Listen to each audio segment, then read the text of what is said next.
আসসালামু আলাইকুম ওয়া রাহমাতুল্লাহি ওয়া বারাকাতুহু।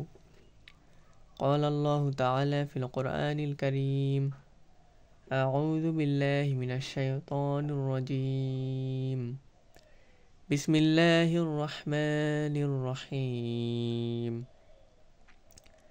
اقرأ باسم ربك الذي خلق. وقال الله تعالى كل نفس ذائقة الموت. وقال الله تعالى كنتم خير أمة أخرجت للناس تأمرون بالمعروف وتنهون عن المنكر وتؤمنون بالله. وقال رسول الله صلى الله عليه وسلم طلب العلم فريضة على كل مسلمين. আলহামদুলিল্লাহ, সকল প্রশংসা মহান আল্লাহ তাআলার জন্য, যিনি আমাদের সৃষ্টি করেছেন তার ইবাদত করার জন্য। সূরা জারিয়াত আয়াত নং ৫৬। এবং আল্লাহ তাআলা সূরা আলাকের ১ নম্বরে আয়াতে বলেছেন ইকরা বিসমি রাব্বিকাল্লাযী খলাক। এর অর্থ হলো read the name of Allah who has created you, অর্থাৎ পড়ো তোমার প্রভুর নামে যিনি তোমাকে সৃষ্টি করেছেন। অতএব আল্লাহর নামে পড়তে হবে এবং আল্লাহর অস্তিত্ব স্বীকার করেই পড়তে হবে। যে পড়ার মধ্যে আল্লাহ নেই, মহান আল্লাহ তাআলার নাম নেই, এবং যে জ্ঞান আল্লাহর দিকে নিয়ে যায় না, এটা কোনো জ্ঞান না, এটা জাহিলিয়াত। এবং তারপরে আমি আরেকটা আয়াত তেলাওয়াত করেছি। ওই আয়াতটি সূরা আল ইমরানের ১৮৫ নম্বর আয়াত, কুল্লু নাফসিন যায়িকাতুল মাউত, সকল প্রাণীকেই মৃত্যুর স্বাদ গ্রহণ করতে হবে। এই আয়াতে আল্লাহ তাআলা আরও বলেছেন ফামান যুযিয়া আনিন নার, যাকে জাহান্নামের আগুন থেকে, নার মানে আগুন, যুযিয়া আনিন নার জাহান্নামের আগুন থেকে মুক্তি দেওয়া হবে। ওয়াউদখিলাল জান্নাহ, উদখিলা মানে প্রবেশ করানো, ওয়াউদখিলাল জান্নাহ এবং জান্নাতে প্রবেশ করানো হবে। ফাকদ ফাজ, সেই একমাত্র এই পৃথিবীতে উদ্দেশ্য অর্জনে সফল কাম। ওমান হায়াতুদ দুনিয়া, এবং আল্লাহ তাআলা এই জীবনের কথা বলেছেন। এই জীবনটা কি, আমরা কি মনে করি আসলে জীবনটা কি, এটাকে আমরা কোরআন থেকে জানি। ওমান হায়াতুদ দুনিয়া ইল্লা মাতাউল গুরুর, অর্থাৎ এই জীবনটা ইল্লা মাতাউল গুরুর, ইল্লা মানে সারা, মাতাউল গুরুর ছলনা, ধোঁকা, অর্থাৎ এই দুনিয়াটা ছলনা ছাড়া আর কিছুই নয়। আচ্ছা, এরপরে যে আয়াতটি পড়েছি তা হলো আমাদের দায়িত্ব কি পৃথিবীতে, আমাদের আল্লাহ তাআলা কিসের জন্য পৃথিবীতে পাঠিয়েছেন। এটা সূরা আল ইমরানের ১১০ নম্বর আয়াত, কুনতুম খয়রা উম্মাতিন, আল্লাহ তাআলা বলেছেন তোমরাই শ্রেষ্ঠ উম্মত। খয়র মানে শ্রেষ্ঠ, কুনতুম মানে তোমরা, এবং উম্মাতিন তোমরাই শ্রেষ্ঠ উম্মত। উখরিজাত লিন-নাস, নাস মানে মানুষ, উখরিজাত লিন-নাস এবং তোমাদেরকে পাঠানো হয়েছে মানব জাতির জন্য বা মানুষের জন্য। তা'মুরুনা বিল মা'রুফ, এখানে আমর বোঝাচ্ছে তা'মুরুনা, অর্থাৎ তুমি তা'মুরুনা বিল মা'রুফ, তুমি সৎ কাজের আদেশ করো, এবং ওয়া তানহাউনা আনিল মুনকার, এবং অসৎ কাজের নিষেধ করো। ওয়া তু'মিনুনা বিল্লাহ, এবং তু'মিনুনা ঈমান আনো, তুমি ঈমান আনো বিল্লাহ আল্লাহর প্রতি। তাহলে ঈমান আনতে হবে, ঈমান আমাদের শিখতে হবে। আমি আগে বুঝতাম না ঈমান আমাদের কীভাবে শিখতে হবে। ঈমান তো একটা সাধারণ বিষয়, বিশ্বাস, কিন্তু ইসলামের জ্ঞান অর্জন যত আমরা করব তত বুঝতে পারবো যে ঈমান আমাদের জন্য সবচেয়ে গুরুত্বপূর্ণ, এবং আমাদের ঈমান শিখতে হবে। এবং ঈমান আনার পর সৎ কাজের আদেশ এবং অসৎ কাজের নিষেধ আমাদের করতে হবে। আচ্ছা, তাহলে আমরা যে টার্গেটটি নিয়েছিলাম তা হলো বেসিক আরবি শিক্ষা, তারপরে কোরআন বুঝে পড়া, নামাজ বুঝে পড়া, নামাজের পর দোয়া কালাম বুঝে পড়া। এই বেসিকটা শেখার ফলে আমাদের যে লাভ হয়েছে তা হলো এই বিষয়গুলো আমাদের যে প্রকৃত লক্ষ্য থাকলো শেখা, এটা আমরা সহজে শিখতে পারবো। এই জন্যই বেসিক আরবিটা শেখা। এর মধ্যে আমরা বেসিক আরবিটা শিখছি। এরপরে নামাজ বুঝে পড়া, এটাও শেষ করছি। পুরো নামাজটা আমরা এখন ইনশাল্লাহ বুঝে পড়তে পারি। যত প্র্যাকটিস করবো ইনশাল্লাহ আরও পারবো। এরপরে নামাজের পর দোয়া কালাম বুঝে পড়া, আচ্ছা এটাও শেষ করলাম গত কয়েকটি ক্লাসে।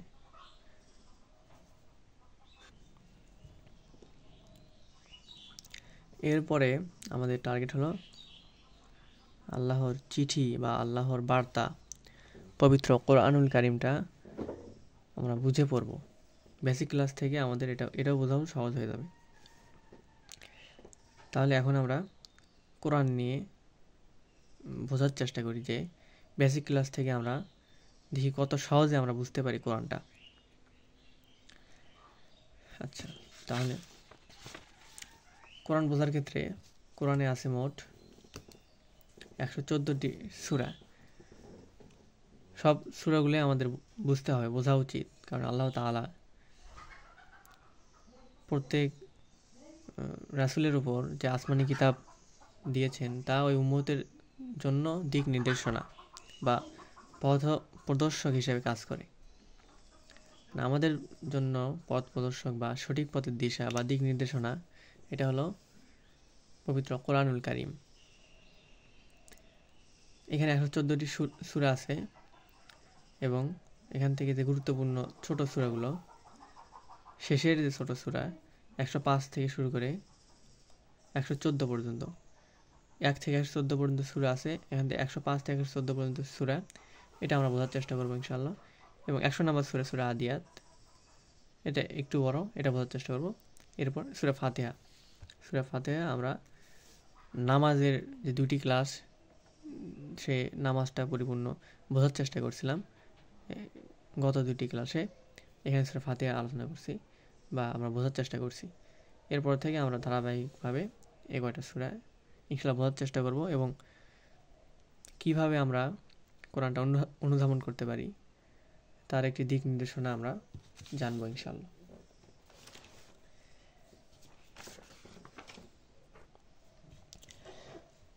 এই কোরআন সঠিকভাবে বোঝার জন্য এবং ভালোভাবে বোঝার জন্য আমাদের কয়েকটি ধাপ অনুসরণ করলে ভালো হয়। সেটা হলো, এখানে একটা দাগ দিই। 1 নম্বরে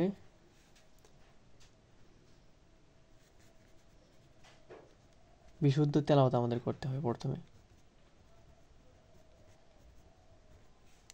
বিশুদ্ধ তেলাওয়াত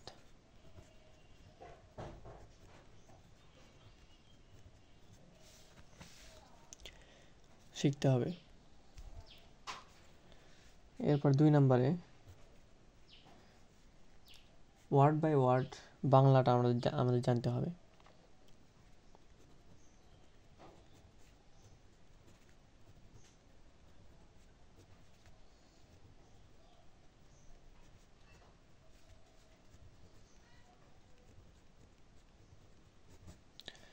ওয়ার্ড বাই ওয়ার্ড বাংলা মিনিংটা আমাদের জানতে হবে।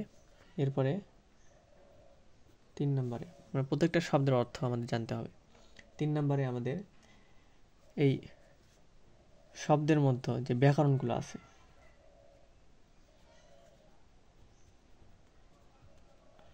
এগুলো, গ্রামারগুলো আমাদের জানতে হবে। 4 নম্বরে আমাদের ভাবার্থগুলো জানতে হবে, যে আসলে ওই আয়াতটি দ্বারা কী বোঝানো হচ্ছে, মহান আল্লাহ তাআলা কী বোঝাতে চাচ্ছেন আমাদের। আচ্ছা, 5 নম্বরে প্রাসঙ্গিক তাফসির বা ব্যাখ্যা যদি আমরা জানি তাহলে আরো ভালো হয়।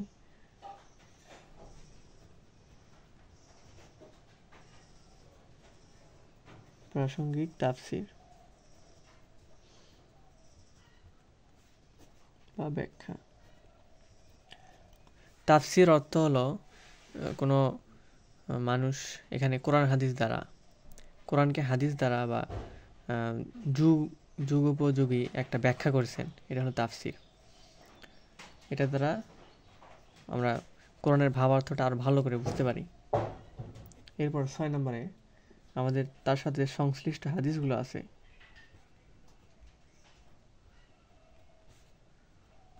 হাদিস এগুলো জানতে হবে। এবং 7 নম্বরে আমাদের এখান থেকে কি আমরা শিক্ষা পেলাম, এই সূরাটা পড়ে আমরা যে শিক্ষাটা পাইলাম এই শিক্ষাটা আমাদের লিখতে হবে নোট আকারে, যে এখানে আল্লাহ তাআলা কি বলেছেন এই শিক্ষাটা। আচ্ছা, বিশুদ্ধ তেলাওয়াতের ক্ষেত্রে একটা কথা বলি, এটা হলো আমরা প্রথমে কায়দা শিখব, কায়দাটা আয়ত্ত করব, কায়দার উপর দক্ষ হব, অন্যকে কায়দাটা শেখানোর চেষ্টা করব। তাহলে আমাদের কায়দার উপর যখন দক্ষতা চলে আসবে তখন কোরআন কারিম আমরা বিশুদ্ধভাবে তেলাওয়াত করতে পারবো। এবং বিভিন্ন কারির তেলাওয়াত আমরা শুনতে পারি, বিশ্বজয়ী বিভিন্ন কারি আছে, কারি আবু রায়হান, সালে আহমেদ তাকরিম। এরপরে মিশরি রশিদ আল আফাসি,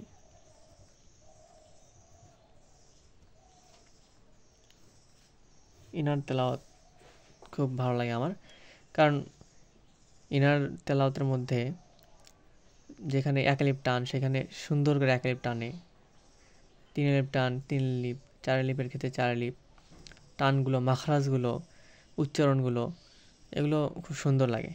সুরও মাশাআল্লাহ খুবই ভালো। এরা তেলাওয়াত আমরা বেশি বেশি শুনতে পারি, তাহলে ইনশাল্লাহ আমাদের এবং ইনার তেলাওয়াত শুনবো এবং ইনার মতো তেলাওয়াত করার চেষ্টা করব, তখন দেখব যে আমাদের মুখের জড়তা কেটে যাচ্ছে এবং আমরাও সুন্দরভাবে তেলাওয়াত করতে পারবো।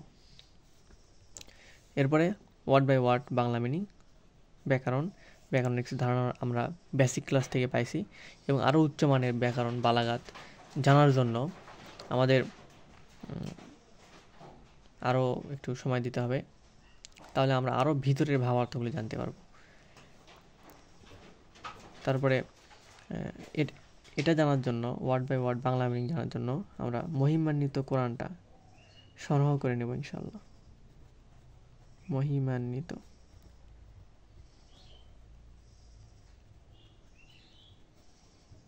কোরআন সংগ্রহ করে নেব, তাহলে আমাদের জন্য বুঝতে সহজ হবে।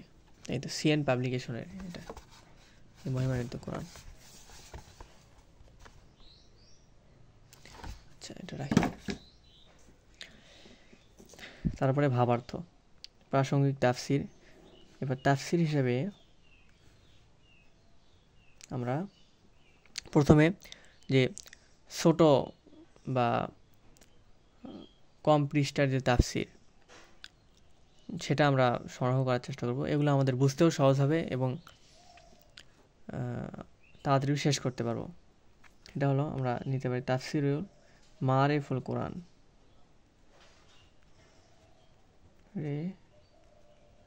ফুল কোরআন,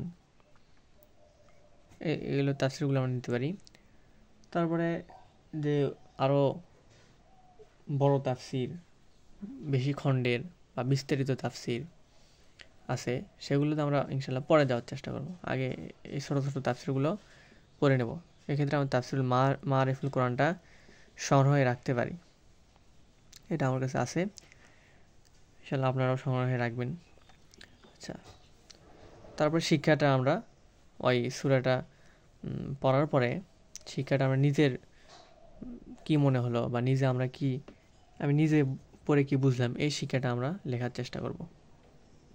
তাহলে সূরা ফাতিহাটা আমরা আগে ক্লাসে পড়েছি, এবার সূরা আদিয়াত এটা আমরা বোঝার চেষ্টা করব।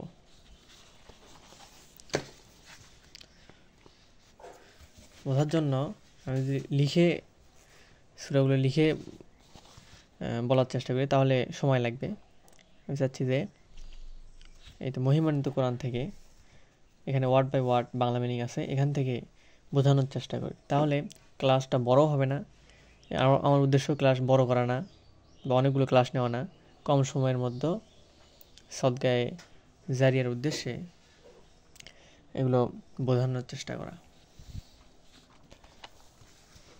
আল্লাহ তাআলা আমাদের আমলকে কবুল করুন। মহিমান্বিত কোরআন।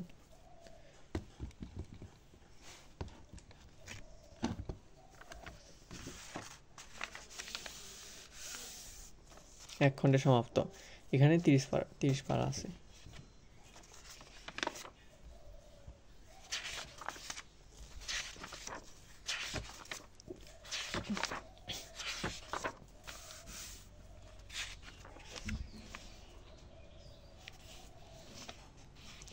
সূরা আদিয়াত 100 নম্বর সূরা।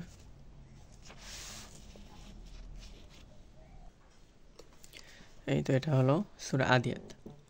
যতটুকু বোঝা যাচ্ছে আমরা বোঝার চেষ্টা করব। আমাদের উদ্দেশ্য হবে কোরআনটা বোঝার চেষ্টা করা। এখানে মোবাইলের ক্যামেরা দিয়ে রেকর্ড করা হচ্ছে এবং 1080p। এখানে ভালো মতো হয়তো বুঝতে পারবো না সব লেখাগুলো, যতটুকু বুঝতে পারি তা থেকে আমরা জানার চেষ্টা করব। এখানে প্রথমে আছে বিসমিল্লাহির রহমানির রহিম। আমরা এটা আগে পড়েছি এবং বেসিক ক্লাস থেকে বেসিকগুলো জেনেছি। বি ইসমি অর্থাৎ আল্লাহর নাম দ্বারা, বিসমিল্লাহ আল্লাহর নাম দ্বারা শুরু করলাম। আর রহমান পরম করুণাময়, আর রহিম অসীম দয়ালু। পরম করুণাময় অসীম দয়ালু আল্লাহর নামে শুরু করলাম।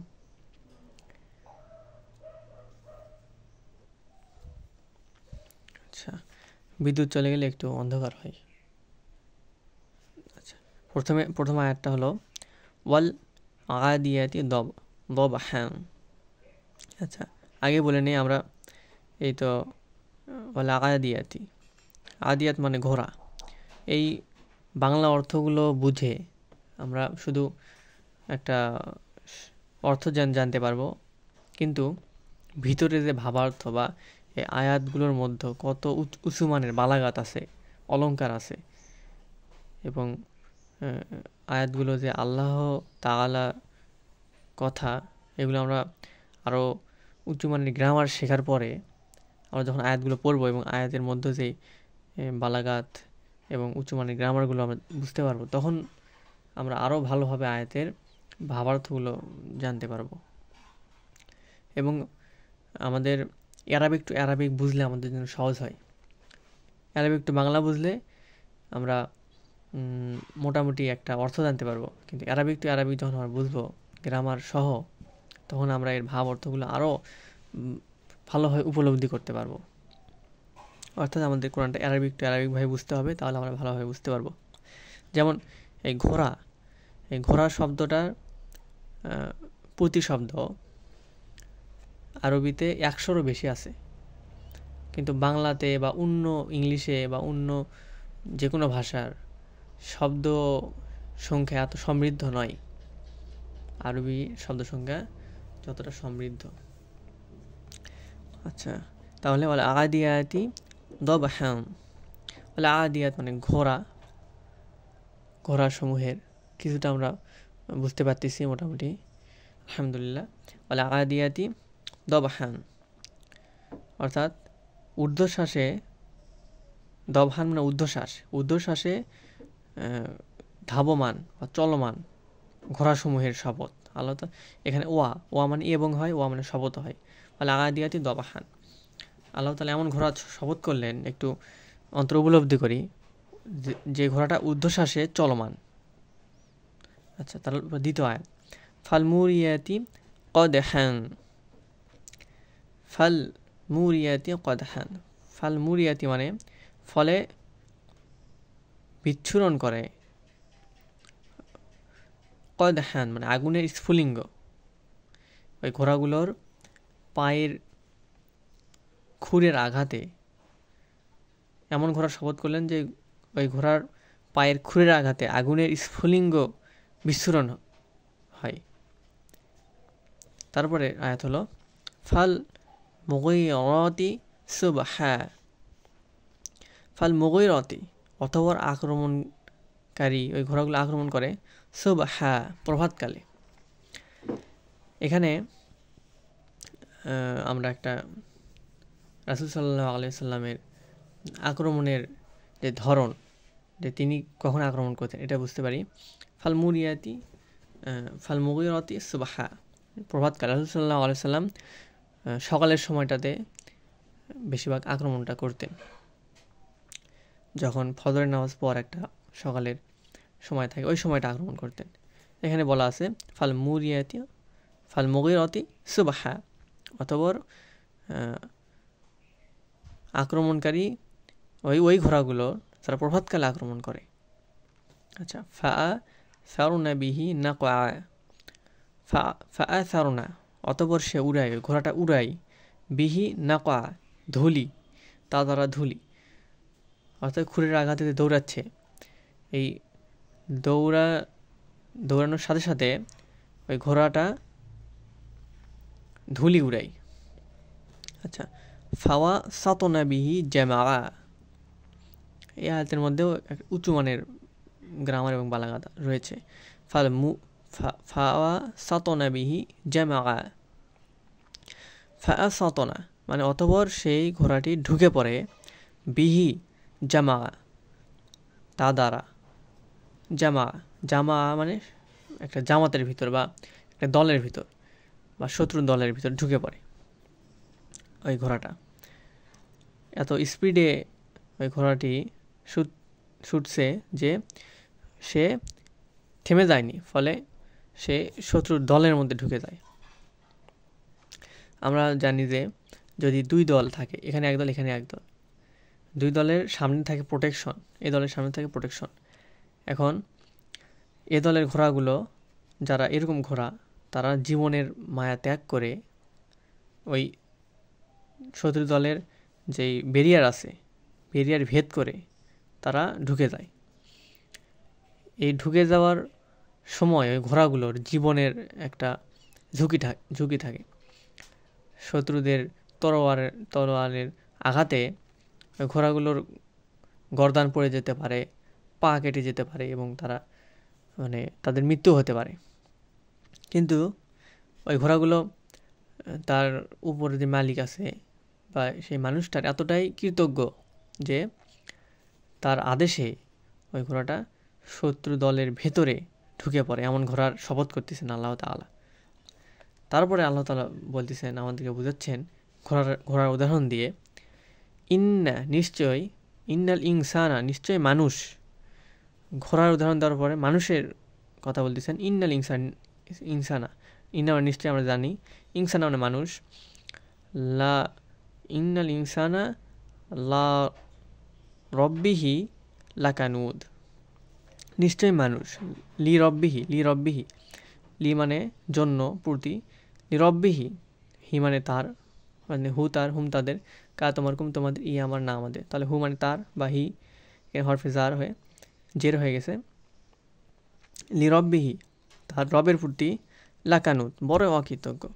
ঘোড়াটা যে তার মালিকের প্রতি কৃতজ্ঞ, কিন্তু মানুষ তার রবের প্রতি নিশ্চয়ই বড়ই অকৃতজ্ঞ।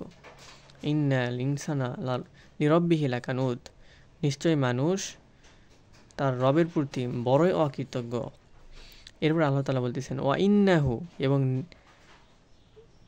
এবং নিশ্চয় সে নিজেই, আলা এই বিষয়ের উপর, যালিকা লা শাহিদ অবশ্যই সাক্ষী, লা এখানে আরো জোর প্রদান করেছে, লা শাহিদ, শাহাদা থেকে লা শাহিদ চলে এসেছে, অবশ্যই সাক্ষী। অর্থাৎ এই বিষয়ের উপর কাউকে প্রমাণ থাকতে হবে না যে সে নিজে কেমন, সে নিজেই এই বিষয়ের উপর সাক্ষী দিয়ে সে তার রবের প্রতি, তার মালিকের প্রতি, সে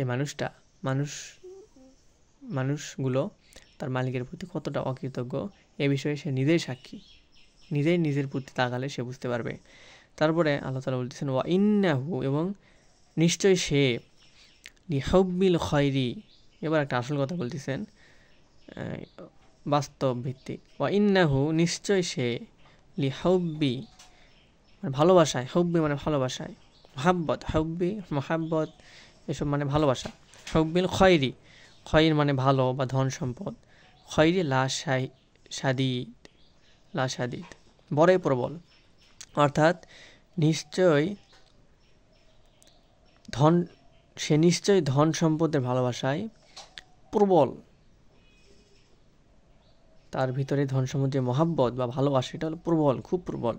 আচ্ছা, আফালা ইয়া আলামু, এরপর আল্লাহ তাআলা আমাদের মনে করে দিচ্ছেন, আফালা ইয়া আলামু, সে কি জানে না, সে কি জানে না। ইয়া আলামু এখানে আলিমা ইয়া আলামু বাপ থেকে এসেছে। আলিমা মানে মাদি, ইয়া আলামু মানে মদরে এবং তার বর্তমানের ভবিষ্যৎ। আফালা ইয়া আলামু, সে কি জানে না, এটা বর্তমান বা প্রেজেন্ট টেন্স বোঝাচ্ছে। আফালা ইয়া আলামু, সে কি জানে না, ইযা যখন বো সির, তাকে মানে সে উত্থিত হবে, মা ফিল কবুর, মা মানে যা কিছু আছে, ফি মানে মধ্যে, কবুর মানে কবর, কবরের মধ্যে। সে কি জানে না যে এ সম্পর্কে জানে না যে যে সময় কবরে যা আছে সব উত্থিত হবে বা বের করে ফেলা হবে কবরের ভিতর যা কিছু আছে। এরপরে আল্লাহ তাআলা 10 নম্বর আয়াতে বলতেছেন, ওয়াহুসিলা মা ফি সুদূর, আমরা অনেক সময় অন্তরের কথা কাউকে বলতে চাই না, অন্তরের মধ্যে খারাপ অনেক বিদ্বেষ লালন করি, অনেক খারাপ কিছু লালন করি, অনেকে আবার ভালো কিছু লালন করি, কিন্তু অন্তরের খবর আমরা মনে করি যে কেউ জানতে পারবে না। কিন্তু আল্লাহ তাআলা বলতেছেন এই অন্তরের খবরটা হুসইলা মাহফি সুদূর, সুদূর মানে অন্তরসমূহ, অন্তরসমূহের ভিতরে যা কিছু আছে এসব প্রকাশ করে দেওয়া হবে। সে কি জানে না, সেই দিন প্রকাশ করে দেওয়া হবে। আচ্ছা, এরপরের আয়াত হলো ইন্না রব্বাহুম বিহিম ইয়াউমাইযিল লাখবির। ইন্না আমরা নিশ্চয়, ইন্না আমরা কতবার পাইছি, এরকম কোরআনে প্রায় 4000 4500 শব্দ আমরা শিখলে পুরো কোরআনটা আমাদের জন্য বোঝা সহজ হবে। এই জন্য আল্লাহ তাআলা বলেছেন যে সূরা কামারের 54 নং সূরা আয়াত নম্বর 17, 22, 32, 40 যে কোরআনকে বোঝার জন্য আমি সহজ করে দিয়েছি, কে আসো যে উপদেশ গ্রহণ করবে কোরআন থেকে। আচ্ছা, ইন্না রব্বাহুম নিশ্চয়ই, রব্বাহুম, হুম মানে তার বা তাদের, হুয়াশে হুম তারা, আংতা তুমি আন্দুম তোমরা, আনা আমি নাহনা আমরা, হু তার হুম তাদের, রব্বাহুম মানে তাদের রব, বিহিম আবার হুম বা হিম চলে আসছে, তাদের ব্যাপারে, নিশ্চয়ই তাদের রব তাদের ব্যাপারে, ইয়াউমাইযিল লাখবির, ইয়াউমাইযি মানে সেই দিন, আমরা জানি মালিক ইয়াউমিদ্দিন, মালিক ইয়াউম মানে দিন আর দিন মানে বিচার, তিনি বিচার দিনের মালিক। ওই ইয়াউমটা এখানে আসছে ইয়াউমাইযিল মানে সেই দিন, লাখবির সর্বশেষ বা সবিশেষ জ্ঞাত মানে তিনি জানেন, অর্থাৎ নিশ্চয়ই তাদের রব সেদিন তাদের সাথে যা কিছু ঘটবে সে সম্পর্কে জানেন বা জ্ঞাত। আমরা মনে করি যে আল্লাহ তাআলা কীভাবে জানবেন ভবিষ্যতের কথা, মানে আমরা আমাদের যে গুণ আছে সেটার সাথে আল্লাহ তাআলার গুণকে মেলানোর চেষ্টা করি, যে আমরা যেহেতু ভবিষ্যৎটা জানি না সেহেতু আল্লাহ তাআলাও মনে হয় জানেন না। কিন্তু স্রষ্টার সাথে সৃষ্টির অনেক পার্থক্য হবে। যেমন আমরা যদি একটা মেকানিক্যাল ইঞ্জিনিয়ার তিনি যদি একটা গাড়ি বানান বা একটা পারমাণবিক বোমা বানান, ওই পারমাণবিক বোমাটা কি ওই মেকানিক্যাল ইঞ্জিনিয়ার যিনি বানালেন ওনার সাথে সাদৃশ্য হবে? পারমাণবিক বোমার কি হাত থাকবে, পা থাকবে, চোখ থাকবে, তার একটা অন্তর থাকবে, বা তার পাকস্থলী থাকবে, ডিউডেনাম থাকবে, তার কি প্যানক্রিয়াস অগ্নাশয় থাকবে, তার কি লিভার থাকবে, তার কি বৃহদন্ত্র ক্ষুদ্রান্ত এই জিনিসগুলো থাকবে, ইনসুলিন সব থাকবে, হরমোন এনজাইম থাকবে, থাকা জরুরি না। মানুষের যে জিনিসগুলো আছে মানুষের সৃষ্টির সাথে ওই স্রষ্টা যে মানুষ, দুনিয়ার ক্ষেত্রে বলতেছি, সাধারণ ক্ষেত্রে মানুষের সাদৃশ্য হবে, পারমাণবিক বোমার সাথে মানুষের এরকম সাদৃশ্য হওয়ার কোনো যৌক্তিক কারণ নেই বা হবে এটা জরুরি নয়। এরকম আল্লাহ তাআলার সাথেও মানুষের সব কিছু মেলানোর কোনো যৌক্তিক কারণ নেই। আল্লাহ তাআলা সকল বিষয়ের উপর ক্ষমতাবান এবং কুন ফায়াকুন অর্থাৎ যা বলেন যে এটা হয়ে যাও, হও, তখনই হয়ে যায়। এবং আল্লাহ ভবিষ্যতের খবরগুলো জানেন। যেগুলো অনেক কিছু আমরা যদি মিলাতেও না পারি, আমরা ইমানটা রাখবো এর উপর। এটা আমাদের কাজ। আচ্ছা, তাহলে সূরা আদিয়াতটা আমরা পড়লাম, আরেকবার রিভিশন দিতে পারি। বলে আদিয়াতি দবহান, ঊর্ধ্বশ্বাসে চলমান ঘোড়াসমূহের কসম। ফাল মুরিয়াতি কদাহান, ফলে ঊর্ধ্বশ্বাসে চলমান ঘোড়াগুলো যার ফলে তার ক্ষুরাঘাতে আগুনের স্ফুলিঙ্গ বিচ্ছুরণ করে। ফাল মুগীরাতি সুবহা, এবং তারা প্রভাতকালে আক্রমণ করে। ফাআসারুনা বিহি নাকআ, এবং সে উড়াই ধুলাবালি উড়াই খুরের আঘাতে। ফাওয়াসাতুনা বিহি জামা, অতঃপর ধুলি ঢাকা অবস্থায় তারা শত্রু দলের অভ্যন্তরে ঢুকে পড়ে। ইন্নাল ইনসানা লিরব্বিহি লাকানুদ, নিশ্চয় মানুষ তার রবের প্রতি বড়ই অকৃতজ্ঞ। ওয়া ইন্নাহু আলা যালিকা লাশাহিদ, এবং সে অবশ্যই এ বিষয়ে নিজেই সাক্ষী। তারপরে ওয়া ইন্নাহু লিহুব্বিল খায়রি লাশাদীদ, অর্থাৎ সে নিশ্চয়ই ধন সম্পদের ভালোবাসায় অবশ্যই প্রবল। আফালা ইয়ালামু ইযা বু'থিরা মা ফিল কুবুর, সে কি জানে না সেই সময় সম্পর্কে যে সময়ে কবরে যা কিছু আছে সেসব উত্থিত করা হবে বা বের করে দেওয়া হবে। ওয়া আফালা ইয়ালামু ইযা বু'থিরা মা ফিল কুবুর ওয়া হুসিলা মা ফি সুদূর, এবং অন্তরে যা আছে তা প্রকাশ করে দেওয়া হবে, অন্তর সময়ের ভিতরে যা আছে তা প্রকাশ করে দেওয়া হবে। ইন্না রব্বাহুম বিহিম ইয়াউমাইযিল লাখবীর, নিশ্চয়ই তাদের রব সেদিন তাদের সাথে যা কিছু ঘটবে সে বিষয়ে বা সে সম্পর্কে জ্ঞাত বা জানেন। তো সূরা আদিয়াত আমরা পড়লাম। এর মধ্যে অনেক উঁচু মানের বালাগাত, উঁচু মানের গ্রামার আছে। আমরা মোটামুটি একটা ধারণা নিলাম। এরপরে যখন আমরা আরও উঁচু পর্যায়ে যাব, ইনশাল্লাহ আমরা আরও ভালো বুঝতে পারবো। আল্লাহ তাআলা আমাদের জ্ঞান দিতে পারেন, এবং আল্লাহ তাআলার কাছে আমাদের জ্ঞানের জন্য দোয়া করতে হবে। সূরা মুলকে আছে কুল ইন্নামাল ইলমু ইনদাল্লাহ, ইন্নামাল নিশ্চয়ই ইলমু জ্ঞানসমূহ ইনদা নিকট, ইনদাল্লাহ আল্লাহর নিকট থেকে আসে। প্রকৃত যে জ্ঞান, সত্য জ্ঞান, এই জ্ঞানটা আল্লাহ থেকে আসে। অর্থাৎ আমাদের আল্লাহর কাছে চাইতে হবে জ্ঞানের জন্য, সঠিক জ্ঞানের জন্য। তাহলে আল্লাহ তাআলা চাইলে আমরা সঠিক জ্ঞানটা অর্জন করতে পারবো এবং সে অনুযায়ী আমল করতে পারবো এবং ইসলামের পথে থাকতে পারবো, ঈমান নিয়ে মৃত্যুবরণ করতে পারবো। আল্লাহ তাআলা আমাদের তৌফিক দান করুন। তাহলে সূরা আদিয়াত, সূরা ফাতিহা আমরা আগে পড়েছি, সূরা আদিয়াত আমরা শেষ করলাম। এরপরে সূরা নাস, ফালাক, ইখলাস, লাহাব, নাসর, কাফিরুন, কাউসার, মাউন, কুরাইশ, ফিল, এগুলো এই ছোটো ছোটো সূরা দিয়ে আমরা নামাজ পড়ি। এগুলো আমাদের বোঝা অত্যন্ত জরুরি, কারণ আমরা যদি অর্থ বুঝে নামাজ পড়ি তাহলে আমাদের জন্য সহজ হবে এবং আমাদের মনোযোগটা থাকবে খুব ভালোভাবে, কারণ আমরা যা পড়তেছি এসব বুঝে বুঝে পড়তেছি। এরপরে সূরা নাস এবং তারপরে ইনশাল্লাহ সূরা ফালাক। নাস 114 নম্বর সূরা পবিত্র কোরআনুল কারীমের, এবং সূরা নাস এবং সূরা ফালাক এই দুটি সূরাকে আমরা একত্রে মুআউযিজাতাইন বলি, অর্থাৎ আশ্রয় প্রার্থনার সূরা। এই দুটো সূরা যদি আমরা সকাল সন্ধ্যায় পাঠ করি তাহলে আমরা বিভিন্ন অনিষ্ট থেকে আমরা রক্ষা পাবো ইনশাআল্লাহ। এবং এই সূরা নাজিল হওয়ার একটা ঘটনা আছে সংক্ষেপে,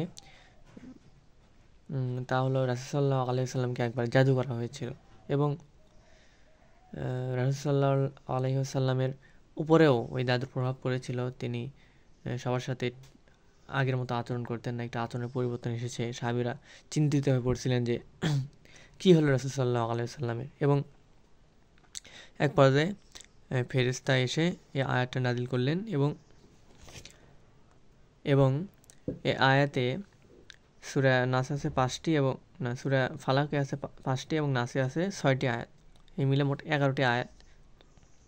এবং রাসূল সাল্লাল্লাহু আলাইহি সাল্লামের চুলে একটা গিট 11টি গিট দিয়েছিল জাদুকর, এবং এই 11টি আয়াত তেলাওয়াত করার সাথে সাথে আস্তে আস্তে 11টি গিট নষ্ট হয়ে যায়, গিটের মধ্যে জাদু, এবং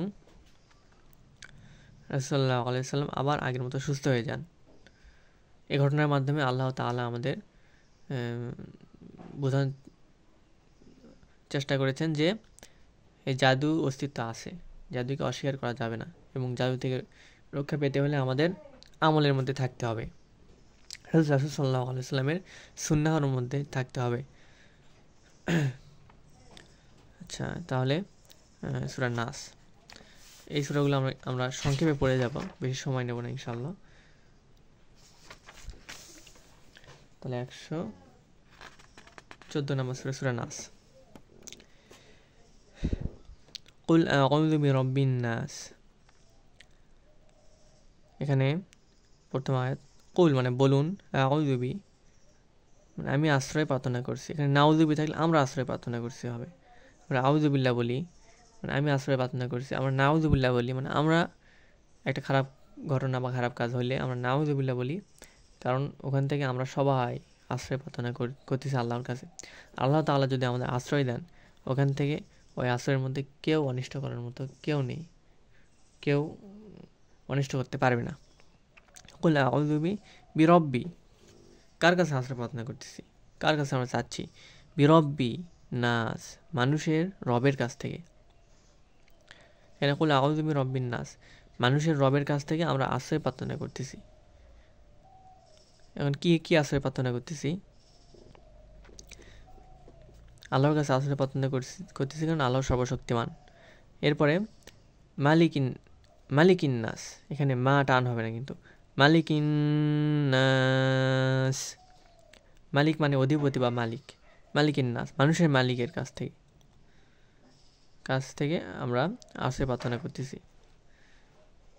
এবং মানুষের মালিক বিভিন্ন মহাজন থাকে, তারা আমাদের উপর চাপ সৃষ্টি করে, আমাদের জুলুম করে, বা সরকার প্রধান থাকে, তারা মানুষের উপর, সাধারণ মানুষের উপর জুলুম করে।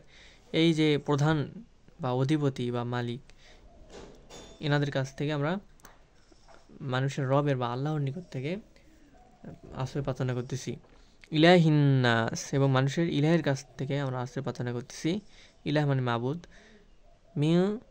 মিন শাররিল ওয়াসওয়াসিল খান্নাস, মিন মানে হতে পারে থেকে, এটা আমরা বেসিক ক্লাসে পড়ছি। শার মানে ক্ষতি বা অনিষ্ট, ওয়াসওয়াস মানে কুমন্ত্রণা, খান্নাস আত্মগোপনকারী, এবং আমরা আত্মগোপনকারীর কুমন্ত্রণা দাতার অনিষ্ট থেকে, যে শয়তানও বলা যায় এখানে, আত্মগোপনকারী, যাকে আমরা দেখতে পাই না কিন্তু সে আমাদের কুমন্ত্রণা দেয়, এর কাছ থেকে আমরা আশ্রয় চাচ্ছি আল্লাহর কাছে। আল্লাযী, যে, ইউওয়াসউইসু কুমন্ত্রণা দেয়, ফি সুদুরিন নাস, যারা কুমন্ত্রণা দেয় মানুষের অন্তরসমূহে। শয়তান মানুষের কোথায় কুমন্ত্রণা দেয়? অন্তরে। এখান থেকে, এই শয়তান থেকে আমরা আশ্রয় প্রার্থনা করছি। মিনাল জিন্নাতি ওয়ান নাস, শেষের আয়াত 6 নম্বর আয়াত। মিন মানে হতে পারে থেকে, জিন্নাত মানে জিন, ওয়ান নাস এবং মানুষের, এবং জিন এবং মানুষের মধ্য থেকে যারা অন্তরসমূহে কুমন্ত্রণা দেয়, তাদের থেকে আমরা আশ্রয় প্রার্থনা করছি। এটা সূরা নাসের অর্থ। কুল আউযু বিরাব্বিন নাস, বলুন আমি আশ্রয় প্রার্থনা করছি মানুষের রবের কাছ থেকে। মালিকিন নাস, মানুষের অধিপতি বা মালিকের কাছ থেকে। ইলাহিন নাস, মানুষের ইলাহের কাছ থেকে বা মাবুদের কাছ থেকে। মিন শাররিল ওয়াসওয়াসিল খান্নাস, আত্মগোপনকারী কুমন্ত্রণা দাতার অনিষ্ট থেকে। আল্লাযী ইউওয়াসউইসু ফি, এখানে আল্লাযী একালিফ টানবো, ইউওয়াসউইসু ফি এখানে টানবো, ইউ বলে একটু অনেকে ইউ বলি, এটা হয়ে যায়, এটা আস্তে আস্তে অভ্যাস করব। আল্লাযী ইউওয়াসউইসু ফি সুদুরিন নাস, এরকম বলার চেষ্টা করব। অর্থাৎ আল্লাযী ইউওয়াসউইসু ফি সুদুরিন নাস, অর্থাৎ যে কুমন্ত্রণা দেয় মানুষের অন্তরে। মিনাল জিন্নাতি ওয়ান নাস, অর্থাৎ জিন এবং মানুষের মধ্য থেকে যারা, তাদের কাছ থেকেও আমরা আশ্রয় প্রার্থনা করতেছি। এরপরে সূরা নাস আমাদের শেষ হলো, এখানে একটা টিক দিয়ে দিই। এরপরে সূরা ফালাক। ফালাকও একটা শক্তিশালী সূরা, কারণ এখান থেকে সূরা ফালাকে সকল কিছু থেকে, সকল অনিষ্ট থেকে, খারাপ থেকে আশ্রয় প্রার্থনা চাওয়া হয়েছে। এটা একটা আমাদের জন্য প্লাস পয়েন্ট। এবং আমরা নামাজে অ্যারাবিক টু অ্যারাবিক আল্লাহর কাছে দোয়া করব। যখন আমরা আস্তে আস্তে জিনিসগুলো আয়ত্ত করে ফেলবো, তখন নামাজের মধ্যে আমরা যখন তেলাওয়াত করব, তখন আমাদের মনে হবে যে আমরা আরবি ভাষা বলে আল্লাহর কাছে আশ্রয় প্রার্থনা করতেছি। তখন আমাদের ভিতরে আরও একটা অন্যরকম অনুভূতি কাজ করবে এবং আল্লাহর কাছে নামাজের মধ্যে আমরা দোয়া করতেছি এরকম মনে হবে। আল্লাহর কাছে আমরা চাচ্ছি সবসময়, এবং আল্লাহর রহমতে আমরা থাকতেছি এরকম মনে হবে। আচ্ছা, এরপরে বিসমিল্লাহির রহমানির রহিম, পরম করুণাময় অসীম দয়ালু আল্লাহর নামে শুরু করলাম। আচ্ছা, কুল আউযু, কুল মানে বলুন, আউযু আমি আশ্রয় প্রার্থনা করতেছি, বিরব্বিল ফালাক, প্রভাতের কাছ থেকে। কুল আউযু বিরব্বি, আমি রবের কাছে আশ্রয় প্রার্থনা করছি কি থেকে? ফালাক, সকাল থেকে। সকালে যে ক্ষতি আছে, সকালে নিষিদ্ধ সময়ে একটা আমাদের 3 সময় নিষিদ্ধ সময়, তার মধ্যে সূর্য উদয়ের সময়, এটা সকালে। এই সময় আমরা না ঘুমিয়ে থাকার চেষ্টা করব। এই সময় একটা ক্ষতির সময়। এই সকালের যে ক্ষতি আছে, এখান থেকে আমরা আল্লাহর কাছে আশ্রয় প্রার্থনা করতেছি। মিং শাররি মা খলাক, মি মানে হতে পারে থেকে, শাররি মানে অনিষ্ট, মা মানে যা কিছু আছে, খলাক তিনি সৃষ্টি করেছেন। অর্থাৎ তিনি মিং শাররি মা খলাক, তিনি যা সৃষ্টি করেছেন তার সকল কিছু অনিষ্ট থেকে আমরা আল্লাহর কাছে আশ্রয় প্রার্থনা করতেছি। ওয়ামিং শাররি গাসিকিন ইযা ওয়াকাব, এবং অনিষ্ট থেকে, কিসের অনিষ্ট থেকে? গাসিকিন মানে রাতের অনিষ্ট থেকে আমরা আশ্রয় প্রার্থনা করছি। ইযা ওয়াকাব, যখন সেটা গভীর হয়। রাতের ভিতরে যে ক্ষতি আছে, এটা থেকে আমরা আশ্রয় প্রার্থনা করতেছি। এটা এখন অনেক বিজ্ঞান স্বীকার করে না। বিজ্ঞান স্বীকার করুক বা না করুক, বিজ্ঞান কিন্তু একটা গবেষণা বা একটা মানুষের চিন্তা, কিন্তু কোরআনের মধ্যে কোনো ভুল নাই। এটা কোনো গবেষণা না, এটা সরাসরি প্রজ্ঞা, যা প্রতিষ্ঠিত সত্য। এটার কোনো নড়চড় হবে না। এখন রাত্রের বেলায় আমরা সাধারণত কি করি? বাইরে থাকি, কিন্তু ক্ষতিটা বোঝার চেষ্টা করি না। কিন্তু রাত্রে আল্লাহ তাআলার এমন মাখলুক বা এমন জীব বের হয়, যেসব আমরা অনেক কিছু চোখে দেখতে পারি না। কারণ আমাদের চোখের তরঙ্গ দৈর্ঘ্য নির্দিষ্ট একটা রেঞ্জ আছে, 380 থেকে 780 ন্যানোমিটার। এর নিচে আমরা দেখতে পারি না, এর বাইরে আমরা দেখতে পারি না। এজন্য রাত্রে বিভিন্ন কিছু আমরা দেখতে পারি না। যদি ওইরকম কোনো ওই রেঞ্জের আলোর কোনো ক্যামেরা বা বৈজ্ঞানিক প্রযুক্তি আবিষ্কার হয়, তবে আমরা হয়তো দেখতে পারবো এই প্রযুক্তির মাধ্যমে। কিন্তু এখনও বিজ্ঞান বা মানুষের আবিষ্কার অতটা উন্নত হয়নি। উন্নত হওয়ার পিছনে কারণ আছে, কারণ আমরা একটা কারণ হলো কোরআন নিয়ে গবেষণা করি না। কোরআন নিয়ে গবেষণা করলে কোরআন থেকেই আমরা আস্তে আস্তে আরও উন্নত বিজ্ঞান আমরা আবিষ্কার করতে পারবো। আচ্ছা, ওয়ামিন শাররি গাসিকিন ইযা ওয়াকাব, এবং অনিষ্ট থেকে, আর অন্ধকার রাতের অনিষ্ট থেকে, যখন সেটা গভীর হয়, রাত যখন গভীর হয়, সেই গভীর রাতের অনিষ্ট থেকে আমরা আল্লাহর কাছে আশ্রয় প্রার্থনা করতেছি। ওয়ামিন শাররিন নাফাসাতি ফিল উকাদ, এবং ওয়ামিন শাররি এবং ক্ষতি থেকে, নাফাসাতি মানে ফুঁক দিয়ে জাদুকরণী নারী বা জাদুকরণী, ফিল উকাদ যারা গিটের মধ্যে যারা ফুঁক দেয়, এমন আর গিটে ফুক দিয়ে যারা জাদু করে তাদের অনিষ্ট থেকে আমরা আশ্রয় প্রার্থনা করতেছি। অমিন শাররি হাসিদিন ইদা হাসাদ, এবং অনিষ্ট থেকে হাসিদিন হিংসুকের ইদা হাসাদ যখন সে হিংসা করে, হিংসারও ক্ষতি আছে, বদনজরের ক্ষতি আছে,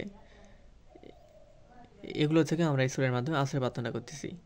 এই আয়াতটা অনেক শক্তিশালী। মিন শাররি মা খালাক, যা কিছু সৃষ্টি করেছেন, যা কিছু আছে সকল কিছুর অনিষ্ট থেকে আমরা আশ্রয় প্রার্থনা করতেছি, বিশেষ করে হাসিদিন ইদা হাসাদ, হিংসুকের অনিষ্ট থেকে। আচ্ছা, তাহলে এই সূরাটা আমরা বুঝলাম। সংক্ষেপে অর্থ বলি। কুল আউযু বিরাব্বিল ফালাক, বলো আমি আশ্রয় প্রার্থনা করতেছি রবের কাছ থেকে প্রভাতের ক্ষতি থেকে। মিন শাররি মা খালাক, এবং যা কিছু সৃষ্টি করেছেন সকল সৃষ্টির ক্ষতি থেকে। অমিন শাররি গাসিকিন ইযা ওয়াকাব, এবং অন্ধকারের ক্ষতি থেকে যখন সেটা অন্ধকারটা গভীর হয়। অমিন শাররি নাফাসাতি ফিল উকাদ, এবং ফু দিয়ে জাদুকরিনীর অনিষ্ট থেকে, যে জাদুকরিনীরা গিটের মধ্যে ফু দেয় তার অনিষ্ট থেকে। অমিন শাররি হাসিদিন ইযা হাসাদ, এবং হিংসুকের অনিষ্ট থেকে যখন সে হিংসা করে। আচ্ছা, এই দুটো সূরা শেষ হলো, নাস ফালাক। এরপর সূরা ইখলাস। ইখলাস একটি গুরুত্বপূর্ণ সূরা, কারণ যে ইখলাস জানে সে আল্লাহ তাআলার একটা পরিচয় সম্পর্কে জানতে পারে। এখানে আল্লাহ তাআলার পরিচয় বর্ণনা করা আছে। আল্লাহ তাআলা কেমন, তিনি তার কি পরিচয়, এটা সংক্ষেপে বর্ণনা করা আছে। প্রথমে কুল হুয়াল্লাহু আহাদ, এখানে কুল হুয়া, কুল হু আল্লাহ বলবো না, হুয়া হুয়াল্লাহু। কুল মানে বলুন, হুয়া তিনি, আল্লাহু হুয়াল্লাহু তিনি আল্লাহ, আহাদ মানে এক, আর যেন ওয়াহিদ মানে এক, আহাদ মানে এক, আহাদ মানে এক, ইসনান মানে দুই, সালাসা মানে তিন, খমসা মানে সালাসা, আরবা মানে চার, খমসা মানে পাঁচ, সিত্তা মানে ছয়, সাবা মানে সাত, সামানিয়া মানে আট, তিসা মানে নয়, আশারা মানে 10। এই 10টার মধ্যে এখানে আহাদ আছে। আহাদ আহাদ আহাদ শব্দের অর্থ এক বা অদ্বিতীয়, মানে তিনার মতো আর কেউ নাই, তিনি আমাদের প্রভু। কুল বা মালিক বা স্রষ্টা, খালিক আশ্রয়দাতা, রিজিকদাতা। কুল হুয়াল্লাহু আহাদ, বলো তিনি আল্লাহ এক, একক, অদ্বিতীয়। কুল হুয়াল্লাহু আহাদ, বলুন তিনি আল্লাহ এক।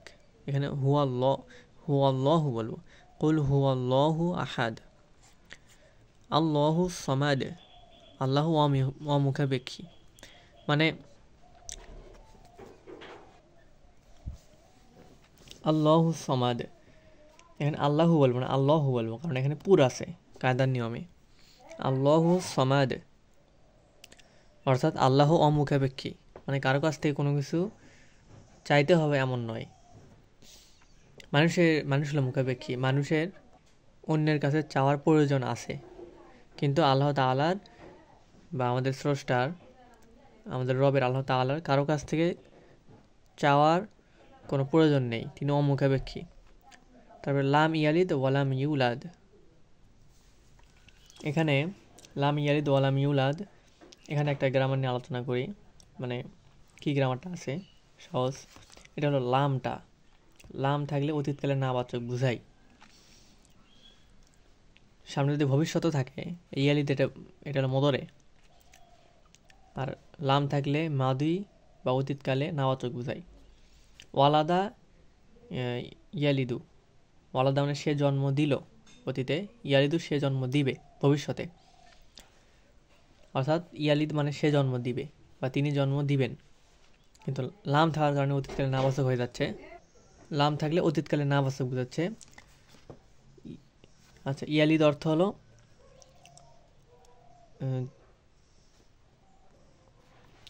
অর্থাৎ ইয়ালিদ তিনি জন্ম দিবেন এরকম ভবিষ্যতে, লাম থাকার কারণে অতীতকালে হয়ে যাচ্ছে। লাম ইয়ালিদ মানে তিনি কাউকে জন্ম দেননি, অতীতে কাউকে জন্ম দেননি। ওয়ালাম, এবং আবার লাম আসছে এখানে মানে অতীতকালে নাও আছে বোঝাচ্ছে। ওয়ালাম ইউলাদ, এবং কেউ তাকে জন্ম দেননি। আচ্ছা, যত সংক্ষেপে শেষ করা যায়, ওয়ালাম ইয়াকুল লাহু কুফুয়ান আহাদ। ওয়ালাম এবং নেই, ইয়াকুল মানে ইয়াকুল মানে হওয়া, লাহু কুফুয়ান আহাদ, লাহু মানে তার, কুফুয়ান মানে সমকক্ষ, আহাদ মানে কেউ, অর্থাৎ কেউ তার সমকক্ষ নয়। আরেকবার সাধারণ রিভিশন দিয়ে দেই, তাহলে আমাদের মাথায় থাকবে জিনিসটা। বিসমিল্লাহির রহমানির রহিম, পরম করুণাময় অসীম দয়ালু আল্লাহর নামে শুরু করলাম। কুল হুয়াল্লাহু আহাদ, বলো তিনি আল্লাহ এক, অদ্বিতীয়। এখানে কুল বলবো, কাফ বলবো না, কুল বলবো না। গলা থেকে কুল এরম বলবো, কুল বলবো না, কারণ কুল মানে খাও। এখানে কুল বলবো মানে বলো, আর খাও বললে আয়াতটাই মানে আল্লাহ এক বরং খাও এরকম বোঝাচ্ছে, তাই খাও। কিন্তু নাউযুবিল্লাহ, আল্লাহ মানে আমরা সঠিকভাবে উচ্চারণ করতে হবে এগুলো। কুল হুয়াল্লাহু আহাদ, আল্লাহ বলুন তিনি আল্লাহ এক, অদ্বিতীয়। আল্লাহু সমাদ, আল্লাহ অমুখাপেক্ষী। লাম ইয়ালিদ, তিনি কাউকে জন্ম দেননি। ওয়ালাম ইউলাদ, কেউ তাকে জন্ম দেয়নি। ওয়ালাম ইয়াকুল্লাহু কুফুয়ান আহাদ, এবং তার সমকক্ষ কেউ নেই। এভাবে আমরা সূরা ইখলাসটাও শেষ করলাম। 112 নম্বর সূরা। এরপরে সূরা লাহাব, 111 নম্বর সূরা।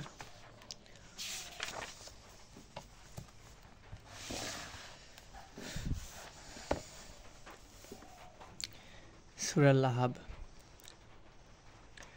প্রথমে বিসমিল্লাহির রহমানির রহিম, পরম করুণাময় নামে অসীম দয়ালু আল্লাহর নামে শুরু। এই লাহাব সূরা সম্পর্কে একটা সংক্ষিপ্ত একটা কথা বলি, সেটা হলো এটা রাসূলের চাচা লাহাব, তাকে নিয়ে এই সূরাটা। এবং রাসূল সাল্লাল্লাহু আলাইহি সাল্লাম ছিলেন মক্কার একজন সত্যবাদী মানুষ, সবাই তাকে বিশ্বাস করত।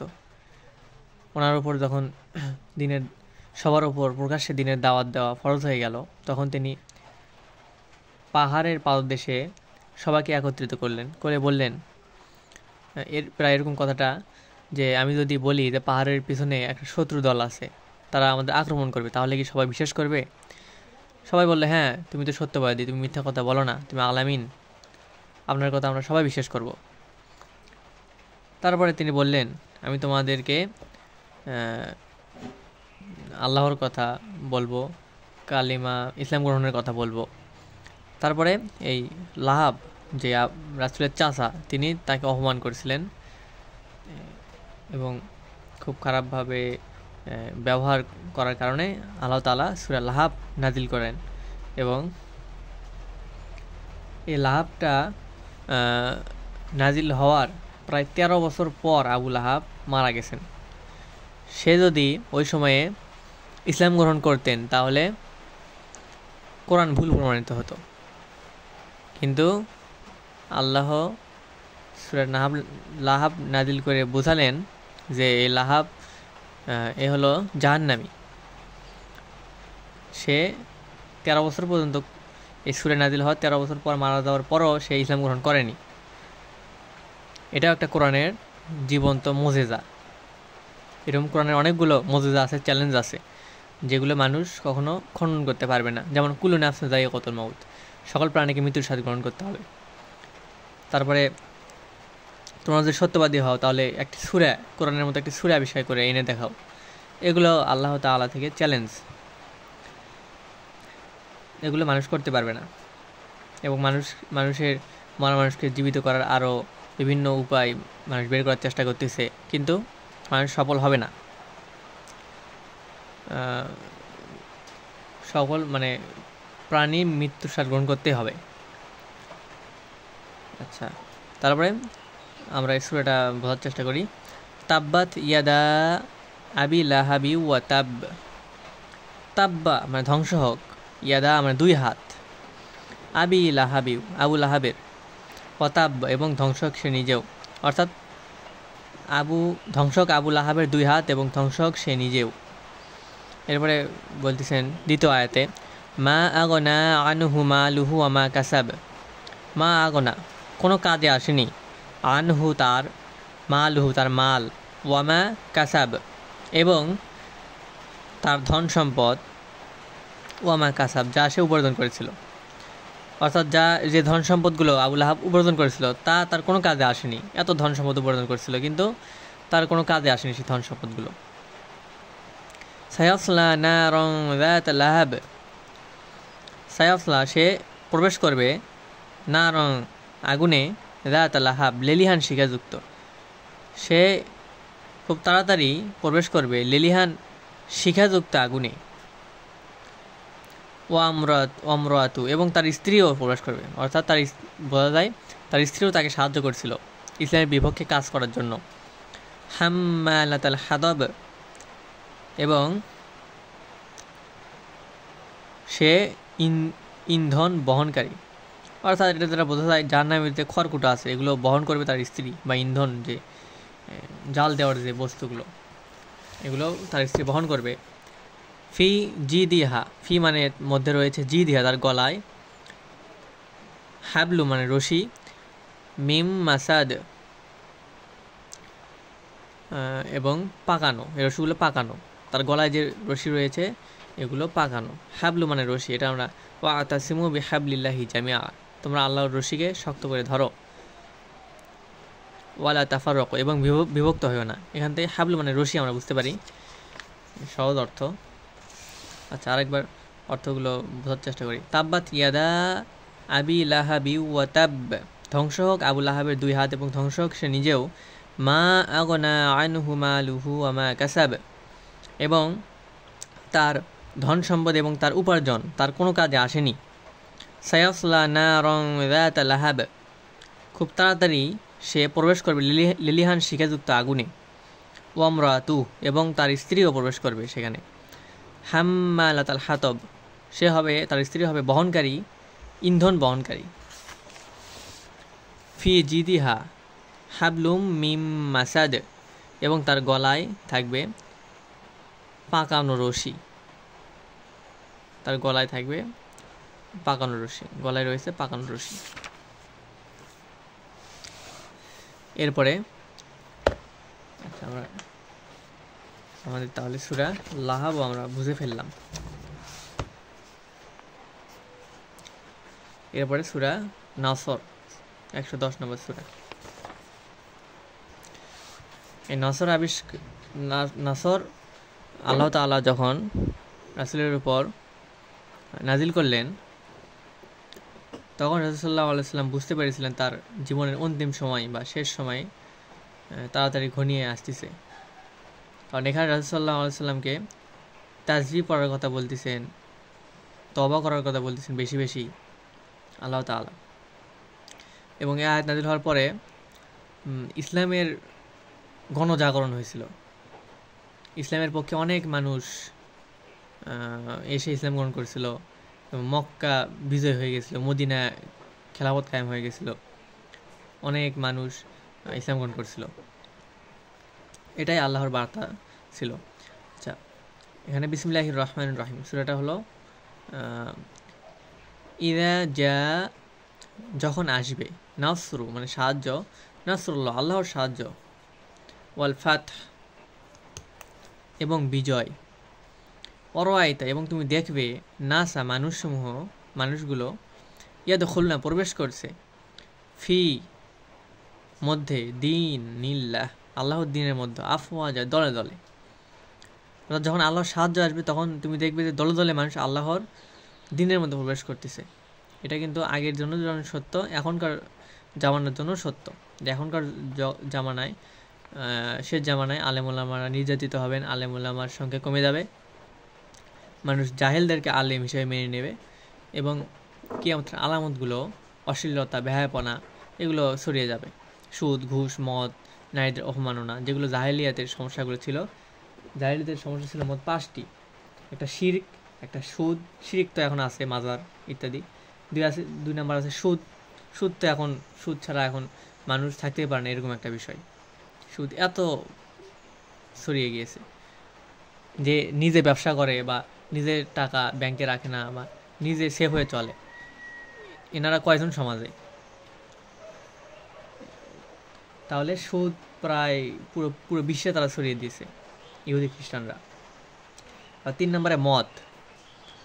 মদ তো এখন প্রায় সব জায়গায় পাওয়া যায়, সব দেশেই মানুষ মদ খাওয়ার চেষ্টা করে, মদ পায়, সব দেশের মানুষ বিভিন্ন দেশে যায় মদ খায়। মদটা এখন সহজলভ্য হয়ে গেছে এবং মদের লাইসেন্সও দেয় এখন বর্তমানে সরকার থেকে। 4 নম্বর নারীর অবমাননা। বর্তমানে নারীদের একটা পণ্য হিসেবে, ভোগ্য পণ্য হিসেবে মানুষের সামনে উপস্থাপন করা হয় পশ্চিমা দেশগুলোতে।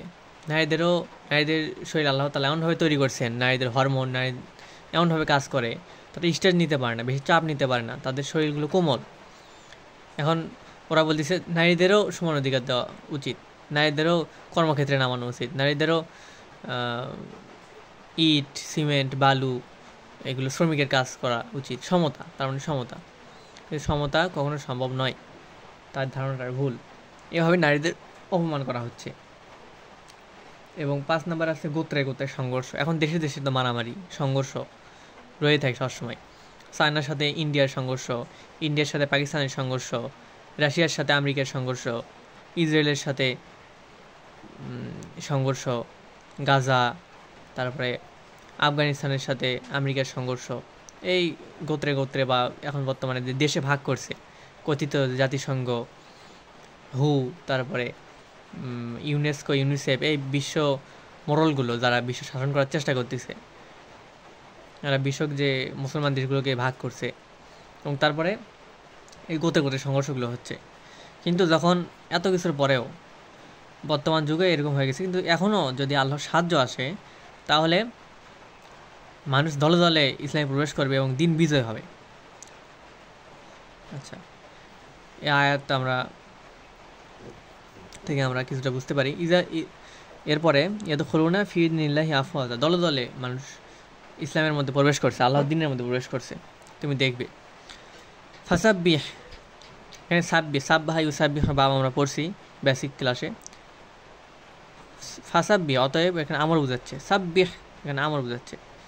সাব্বাহা সে তাজবি পড়লো, সাব্বাহেও তারা তাজবি পড়লো, সাব্বাহতা তুমি তাজবি পড়লে, এখান থেকে সাব্বিহ তুমি তাজবি পড়ো বা তুমি আমার পবিত্রতা বর্ণনা করো।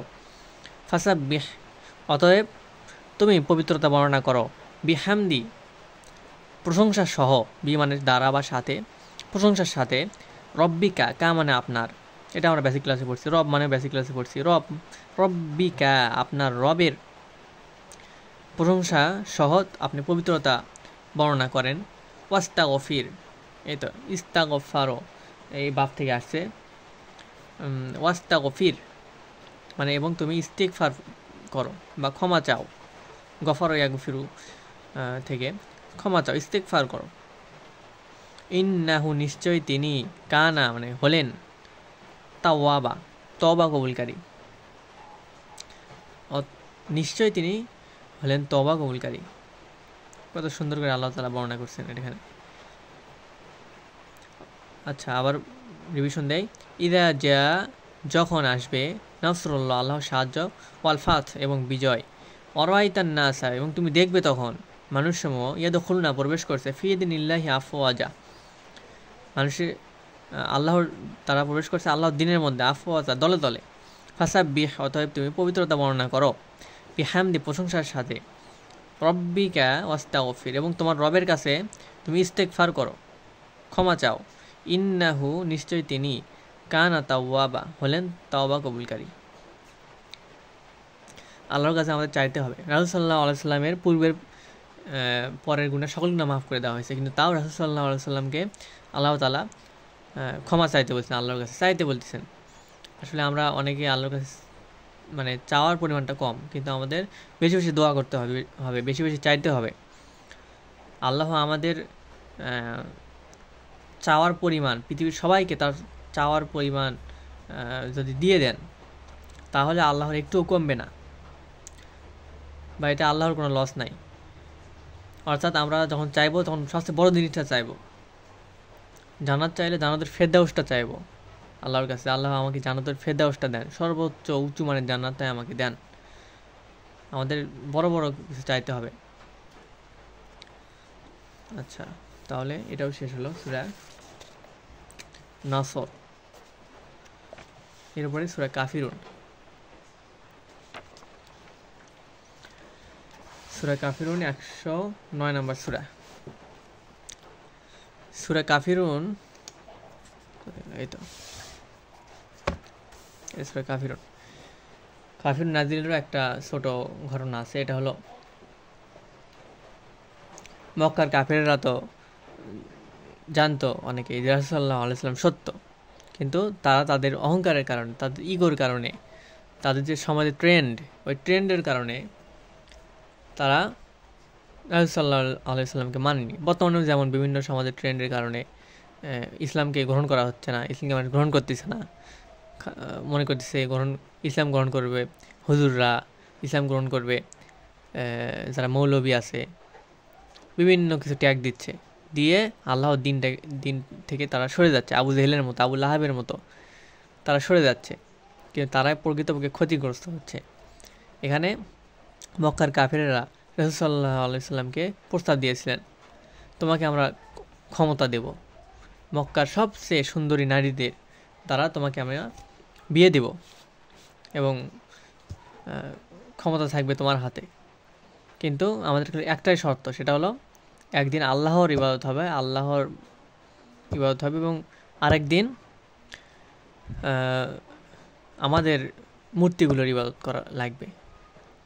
তারপরে তিনি তো দেখলেন যে প্রস্তাবটা আসলে অতটা খারাপ না, মানে তিনি রাসূলুল্লাহ সাল্লাল্লাহু আলাইহি ওয়াসাল্লাম এটা বুঝলেন এবং বললেন যে আমি আল্লাহ থেকে আয়াত নাজিল হোক, তারপরে আমি শুনি যে আল্লাহ এক্ষেত্রে কি আমাকে আদেশ দেন, কারণ আল্লাহর আদেশ ছাড়া আমি কোনো কাজ করতে পারি না বা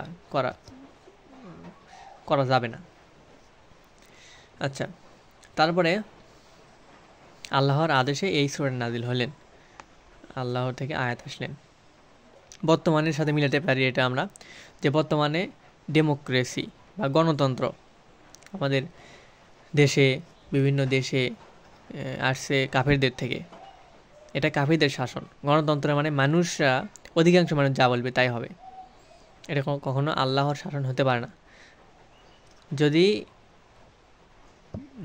10 লাখ মানুষ থাকে ওই দেশে, ধরেন 10 কোটি মানুষ আছে, 10 কোটির মধ্যে 9 কোটি 99 লাখ, তারপরে 99,999 জন যদি বলে যে মদ হারাম, মানে মদ খাবো আমরা, কিন্তু একজন যদি আল্লাহর পক্ষে থাকে, সে যদি বলে যে মদ আমি খাবো না কারণ আল্লাহ নিষেধ করছে, ওই একজনের কথাই ইসলামে মানা হবে, কিন্তু গণতন্ত্র মানা হবে না ইসলামে।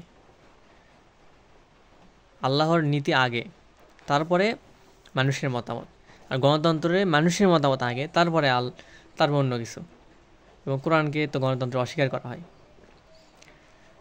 এই জন্য বর্তমানে গণতন্ত্রের সাথে আমরা মিলাতে পারি যে গণতন্ত্রের যে বিশ্বাস, মানুষের নিয়ম, মানুষের মতামত, মানুষের চিন্তা, মানুষের গবেষণা, মানুষের এক্সপেরিমেন্ট, এই জিনিসগুলোকে মানব এবং মানুষের সামনে মাথা নত করবো, মানুষ যা বলবে তাই শুনবো, এটা হলো গণতন্ত্র। আল্লাহ যা বলছে তাই শুনবো, এটা হলো ইসলাম, এবং এটা হলো খেলাফত। অর্থাৎ রাসূল সাল্লাল্লাহু আলাইহি ওয়াসাল্লাম যদি আগে কী করছেন এটাতে আমরা শিক্ষা নিই। আগে তিনি গণতন্ত্র মানেননি। গণতন্ত্র মানে অধিকাংশ হোক বা আবু জেহেল, আবু লাহাব, উতবা, সাইবা এদের কথা মেনে নেননি। এরকম বর্তমানেও ওদের কথা মেনে নেওয়া যাবে না, যারা কাফির, মুশরিক, মুনাফিক অথবা ইহুদি, খ্রিস্টান, এদের কথা বর্তমানে মেনে নেওয়া যাবে না। ওখান থেকে আমরা শিক্ষা নিতে পারি, কারণ আল্লাহর আইনই চূড়ান্ত আইন এবং এখানে মানবজাতির কল্যাণ আছে। কারণ আল্লাহ তাআলা আমাদের দেহ সৃষ্টি করেছেন, এই দেহের জন্য কোনটা উপযুক্ত এবং মানুষের সহজাত প্রবৃত্তি সম্পর্কে আল্লাহ তাআলা ওই হিসাবেই আল্লাহ তাআলা আইনগুলো দিয়েছেন, ওটাই আমাদের মেনে নেওয়া উচিত। আল্লাহ তাআলা বলেছেন সূরা কাফিরুনে, কুল ইয়া আইয়ুহাল কাফিরুন, বলো ইয়া আইয়ুহাল কাফিরুন, হে কাফিররা, বলো কাফিরগণকে, হে কাফিররা, লা আ'বুদু মা তা'বুদুন, আমি ইবাদত করি না, মা মানে যার ইবাদত, তা'বুদুন তোমরা ইবাদত করো। এখানে আবাদা ইয়াবুদু বাপ থেকে এসেছে, তা'বুদু মানে তোমরা ইবাদত করো, আ'বুদু মানে আমি ইবাদত করি। লা ধরেন লা মানে না, এখানে টান আছে, অর্থাৎ আমি তার ইবাদত করি না, যার ইবাদত তোমরা করো। ওয়ালা আনতুম আবিদুনা মা আ'বুদু, এবং তোমরাও তার ইবাদতকারী নও। ওয়ালা আনতুম এবং তোমরা ইবাদতকারী নও, আবিদুন ইবাদতকারী নও, মা আ'বুদ যার ইবাদত আমরা করি বা আমি করি। ওয়ালা আনা এবং ওয়ালা আনা আবিদুম এবং আমি ইবাদতকারী নই, আবিদুম মানে আমি ইবাদতকারী নই, মা যার ইবাদত, আবাদতুম তোমরা যার ইবাদত করছো।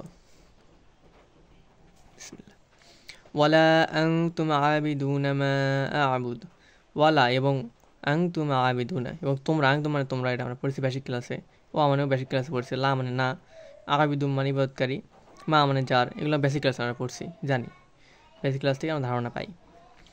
ওয়ালা আনতুম আবিদুনা এবং তোমরা ইবাদতকারী নও, মা আ'বুদ যার ইবাদত আমি করতেছি।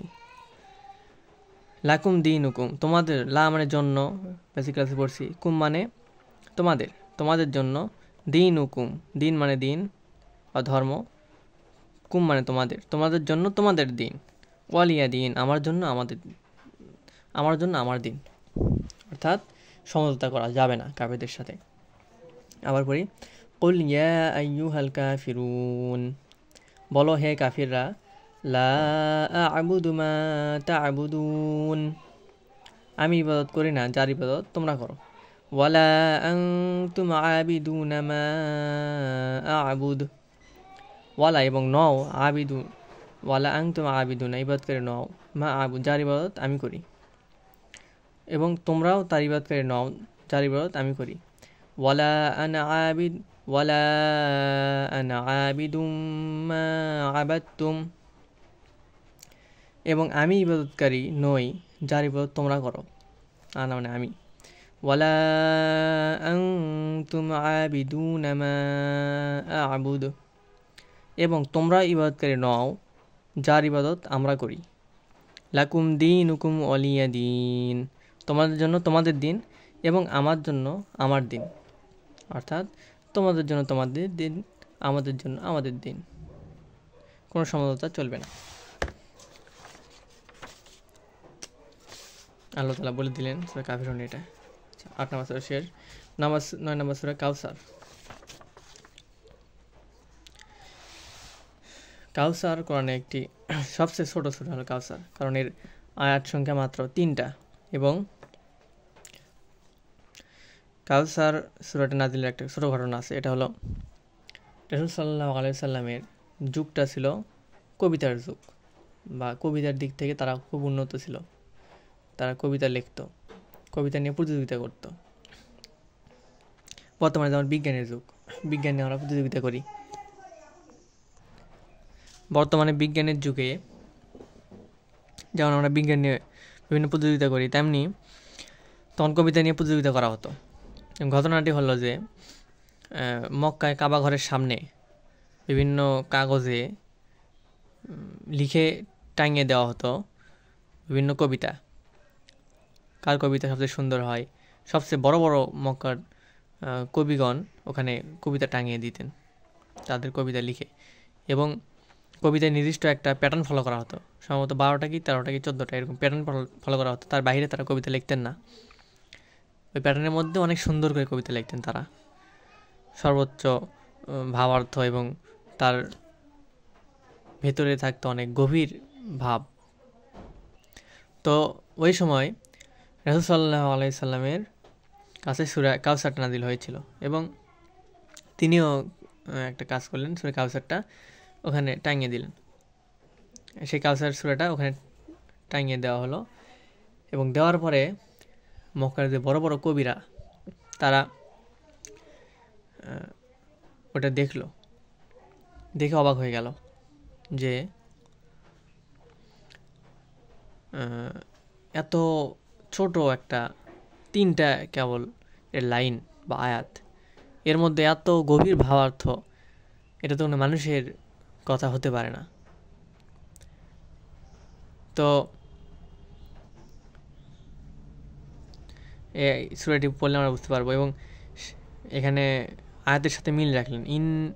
আয়াতটা হলো ইন্না আ'তাইনাকাল কাউসার ফাসাল্লি লিরাব্বিকা ওয়ানহার ইন্না শানিআকা হুয়াল আবতার।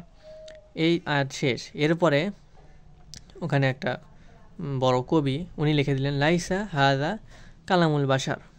বাশার মানে মানুষ, লাইসা মানে নয়, হাযা মানে এটা, কালামুল মানে কালাম মানে কথা, বাশার মানে মানুষ।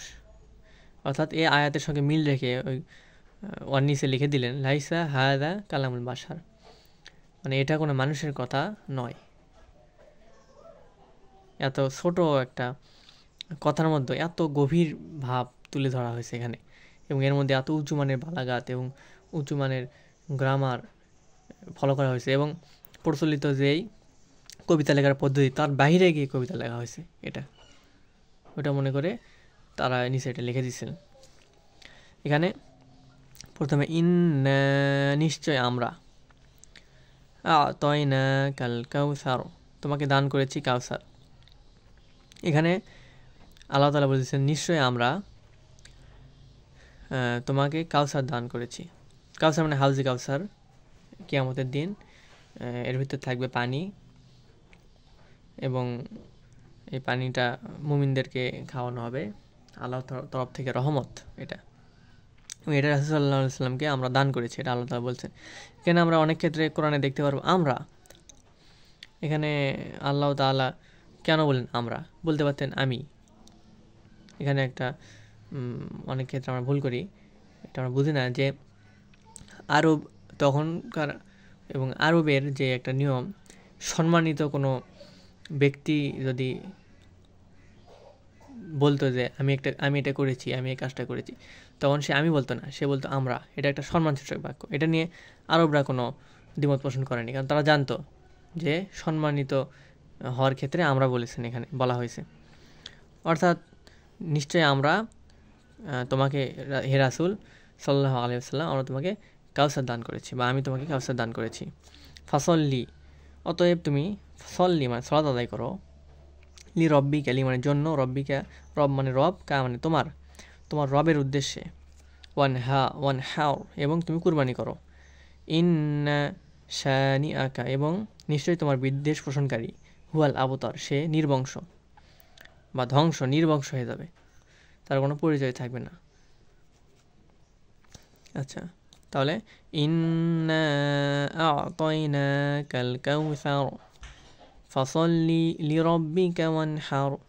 এখানে ফাসল্লি লিরাব্বিকা বলবো না আমরা, কারণ এখানে ফাসল্লি একটা শব্দ, লিরাব্বিকা আরেকটা শব্দ। এটা উচ্চারণ করতে অনেক হাফিজ, অনেক কারির অনেক সময় লাগে যায়।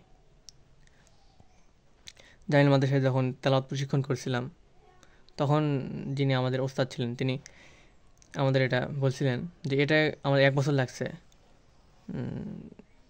এটা আমার ঠিক করতে, ফাসল্লি লিরাব্বিকা ওয়ানহার। আচ্ছা, ইন্না আ'তাইনাকাল কাউসার, নিশ্চয়ই আমি তোমাকে কাউসার দান করেছি, ফাসল্লি লিরাব্বিকা ওয়ানহার এবং তুমি সালাত আদায় করো তোমার রবের উদ্দেশ্যে এবং কুরবানি করো,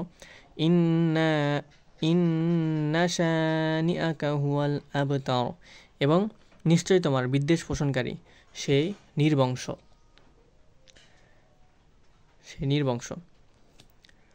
কারণ তোমার বিদ্বেষ পোষণকারী আল্লাহর বিদ্বেষ পোষণকারী, আল্লাহর যে বিদ্বেষ পোষণকারী তার কোনো পরিচয় নেই, সে ধ্বংস বা নির্বংশ হয়ে যাবে।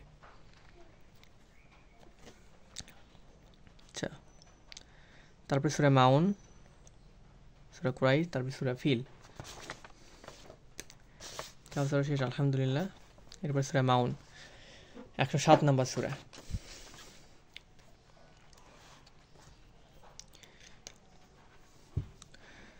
মাউন, এই সূরাতে আল্লাহ তাআলা আমাদের শিক্ষা দিয়েছেন আমরা অন্যের প্রতি সদয় হব, অন্যের প্রতি আমরা আমাদের যদি আল্লাহ টাকা পয়সা দেন যতটুকু সম্ভব হয় অন্যকে সাহায্য করার চেষ্টা করব, এবং সালাতে আমরা যতটা সম্ভব আস্তে আস্তে মনোযোগ বৃদ্ধি করার চেষ্টা করব এবং ভালোভাবে সালাত আদায় করার চেষ্টা করব এবং সালাতের প্রতি উদাসীন থাকবো না এবং মানুষকে দান খয়রাত করব। এগুলো তুলে ধরছেন সুন্দরভাবে।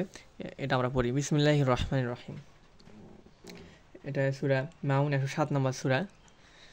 বিসমি আল্লাহর নামে, রহমান রহিম শুরু করছি, যিনি পরম দয়ালু, পরম করুণাময়, অসীম দয়ালু। আরো আইতা, রয়া রবাব থেকে এসেছে। আরো আইতা, বা হাল দিয়ে আরবিতে প্রশ্ন করা হয়। তাহলে আরো আইতা, তুমি কি দেখেছ? আরো আইতাল্লাযী, তাকে, যে, ইউকাযিবু, কাযযাবা ইউকাযিবু বাব থেকে, কাযযাবা কাযযাবু কাযযাবতা কাযযাবতুম কাযযাবতু কাযযাবনা, এরকম করে। কাযযাবা সে মিথ্যা প্রতিপন্ন করলো, কাযযাবু তারা মিথ্যা প্রতিপন্ন করলো, কাযযাবতা তুমি মিথ্যা প্রতিপন্ন করলে, কাযযাবতুম তোমরা মিথ্যা প্রতিপন্ন করলে, কাযযাবতু আমি মিথ্যা প্রতিপন্ন করলাম, কাযযাবনা আমরা মিথ্যা প্রতিপন্ন করলাম। ইউকাযিবু সে মিথ্যা প্রতিপন্ন করবে বা সে মিথ্যা প্রতিপন্ন করে। তাহলে আরওয়াইদাল্লাযী, তুমি কি দেখেছ? ইউকাযিবু যে মিথ্যা প্রতিপন্ন করে, বিদ্দিন শেষ বিচারের দিনকে। ফাযালিকা আল্লাযী, এর আল্লাহ তাআলা বলতেছেন ফাযালিকা ফাযালিকা আল্লাযী, অতএব সেই ব্যক্তি, আল্লাযী যে, ইয়াদুউল ইয়াতীম, আল্লাহ জানেন যে মানুষের বৈশিষ্ট্য কেমন হবে, সে অনুযায়ী আল্লাহ তাআলা এখানে বলেছেন আরআইতাল্লাযী ইউকাযিবু বিদ্দিন, তুমি কি দেখেছ যে মিথ্যা প্রতিপন্ন করে বিচার দিনকে। ফাযালিকাল্লাযী সেই ব্যক্তি, ইয়াদুউল ইয়াতীম গলা ধাক্কা দেয় ইয়াতীমকে, ওয়ালা ইয়াহুদ্দু এবং সে উৎসাহিত করে না, আলা এই ব্যাপারে যে, তাআমিল মিসকিন, তাআম মানে খাবার, মিসকিন মানে মিসকিনদেরকে খাবার প্রদানের ব্যাপারে অন্যকে উৎসাহিত প্রদান করে না। অনেকে বলে তুমি অন্যকে খাবার দিবা কেন, তোমার তো নিজে কম হয়ে যাবে। কিন্তু এটা বুঝতে হবে যে আল্লাহ তাআলা থেকে আমাদের রিজিক নির্ধারিত। আমরা কেউ যদি আমাদের বাড়িতে খেতে আসে তাহলে সে তার রিজিক খেয়ে যাবে, আমাদের রিজিক খাবে না। অর্থাৎ মানুষকে উৎসাহিত করতে হবে খাবার প্রদানে। অতএব ওয়ালা ইয়াহুদ্দু আলা তাআমিল মিসকিন, তারা উৎসাহিত করে না মিসকিনকে খাদ্যদানের ব্যাপারে। ফাওয়াইলুল লিল মুসাল্লিন, দুর্ভোগ সেই, ফাওয়াইলু মানে দুর্ভোগ, ফাওয়াইলুল লিল মুসাল্লিন এবং সেই সব মুসল্লির জন্য, যেসব মুসল্লি মানে যে নামাজ পড়ে মুসল্লির জন্য, আল্লাযী যারা, হুম আন সলাতিহিম সাহুন, যারা, হুম মানে তারা, আন সলাতিহিম এই সম্বন্ধে, সালাত আদায় সম্বন্ধে, সাহুন উদাসীন থাকে। আল্লাযীনা হুম এবং যারা, ইউরাউন মানুষকে প্রদর্শন করে। এটা একটা গুরুত্বপূর্ণ বিষয়। আল্লাহকে প্রদর্শন করার জন্য সব কাজ করতে হবে। এটা যদি মানুষকে প্রদর্শন করার জন্য কাজ হয় তাহলে এটা আল্লাহর জায়গায় কোনো মানুষকে বসানো হবে, তাহলে এটা আর শিরকুল খফি বা গুপ্ত শিরক হবে। অর্থাৎ আমাদের সব কাজসমূহ আল্লাহকে প্রদর্শন করার জন্য করতে হবে। এরপরে ওয়ায়ামনাউনাল মাউন, ওয়ায়ামনাউন এবং বিরত থাকে, মাউন নিত্য ব্যবহার্য সামান্য বস্তু মানুষকে দেওয়া থেকে। মানুষকে দেয় না, নিত্য সামান্য বস্তু মানুষকে দেয় না, এসব মুসল্লির জন্য দুর্ভোগ। আচ্ছা, আরেকবার পড়ি। আরআইতাল্লাযী ইউকাযিবু বিদ্দিন, তুমি কি দেখেছ তাকে যে বিচার দিনকে মিথ্যা অভিহিত করে। ফাযালিকাল্লাযী ইয়াদুউল ইয়াতীম, সে তো সেই ব্যক্তি যে ইয়েতিমকে গলা ধাক্কা দেয়। ওয়ালা ইয়াহুদ্দু আলা তাআমিল মিসকিন এবং মিসকিনকে খাদ্যদানে উৎসাহিত করে না। ফাওয়াইলুল লিল মুসাল্লিন, অতএব দুর্ভোগ সেই সব মুসল্লির জন্য, সেই সব সালাত আদায়কারীর জন্য। এরকম খারাপ ব্যক্তিত্ব সমাজে আমরা অনেক দেখি। সেই দুর্ভোগ বা ধ্বংস সেই খারাপ ব্যক্তির জন্য। আল্লাযীনা হুম আন সলাতিহিম সাহুন, যারা সালাত আদায় সম্পর্কে উদাসীন। আল্লাযীনা হুম ইউরাউন, যারা মানুষকে প্রদর্শন করে। ওয়ায়ামনাউনাল মাউন এবং নিত্য ব্যবহার্য সামান্য বস্তু অন্যকে দেওয়া থেকে তারা বিরত থাকে। আচ্ছা, এখান থেকে অনেকগুলো শিক্ষা আছে, এই শিক্ষাগুলো আমরা মেনে চলার চেষ্টা করব। এবং এগুলোতে শিক্ষাগুলো আমরা নোট করতে পারি। নোট করলে আমাদের জন্য এগুলো মানা আরও সহজ হবে, আমরা বুঝতে পারবো।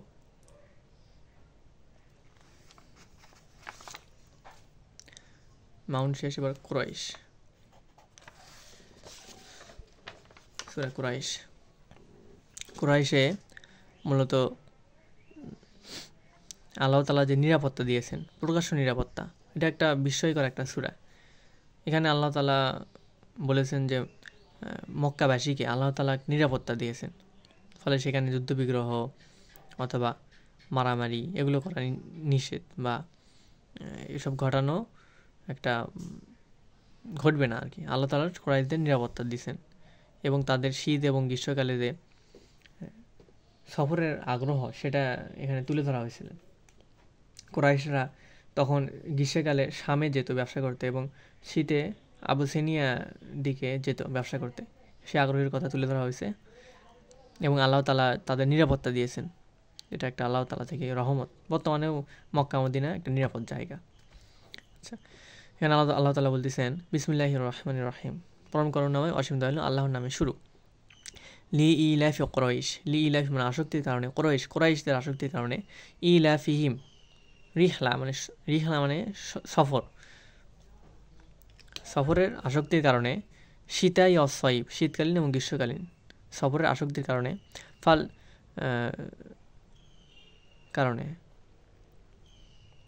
ফালিয়া আবুদু তারা যেন রব্বা হাযাল বাইত, তা এই ঘরের ইবাদত করে, এই ঘরের রবের ইবাদত করে। ফালিয়া আবুদ ঘরের ইবাদত করে এরকম বলেনি আল্লাহ তাআলা। ফালিয়া আবুদ তারা যেন ইবাদত করে রব্বা হাযা, রব্বা মানে রবের, হাযাল বাইত এই ঘরের রবের ইবাদত করে, আল্লাযী যিনি আতআমা তাদের আহার দিয়েছেন, মিন খাউফ ক্ষুধা থেকে, ক্ষুধার জন্য তাদেরকে আহার দিয়েছেন, ওয়া আমানাহুম মিন খাউফ এবং যুদ্ধের ভীতি থেকে তাদেরকে নিরাপদ করেছেন। সেখানে যুদ্ধবিগ্রহ ভীতি থেকে তাদেরকে নিরাপত্তা দিয়েছেন আল্লাহ তাআলা।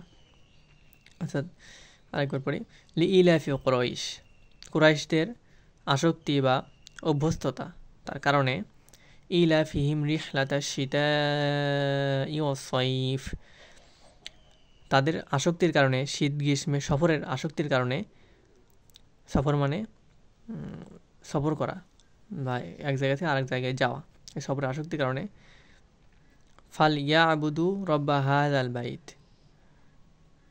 তারা যেন এই ঘরের রবের ইবাদত করে, ঘরের নয় ঘরের রবের। অর্থাৎ আমরা কাবা ঘরের ইবাদত করি না, কাবা ঘরের রবের ইবাদত করি।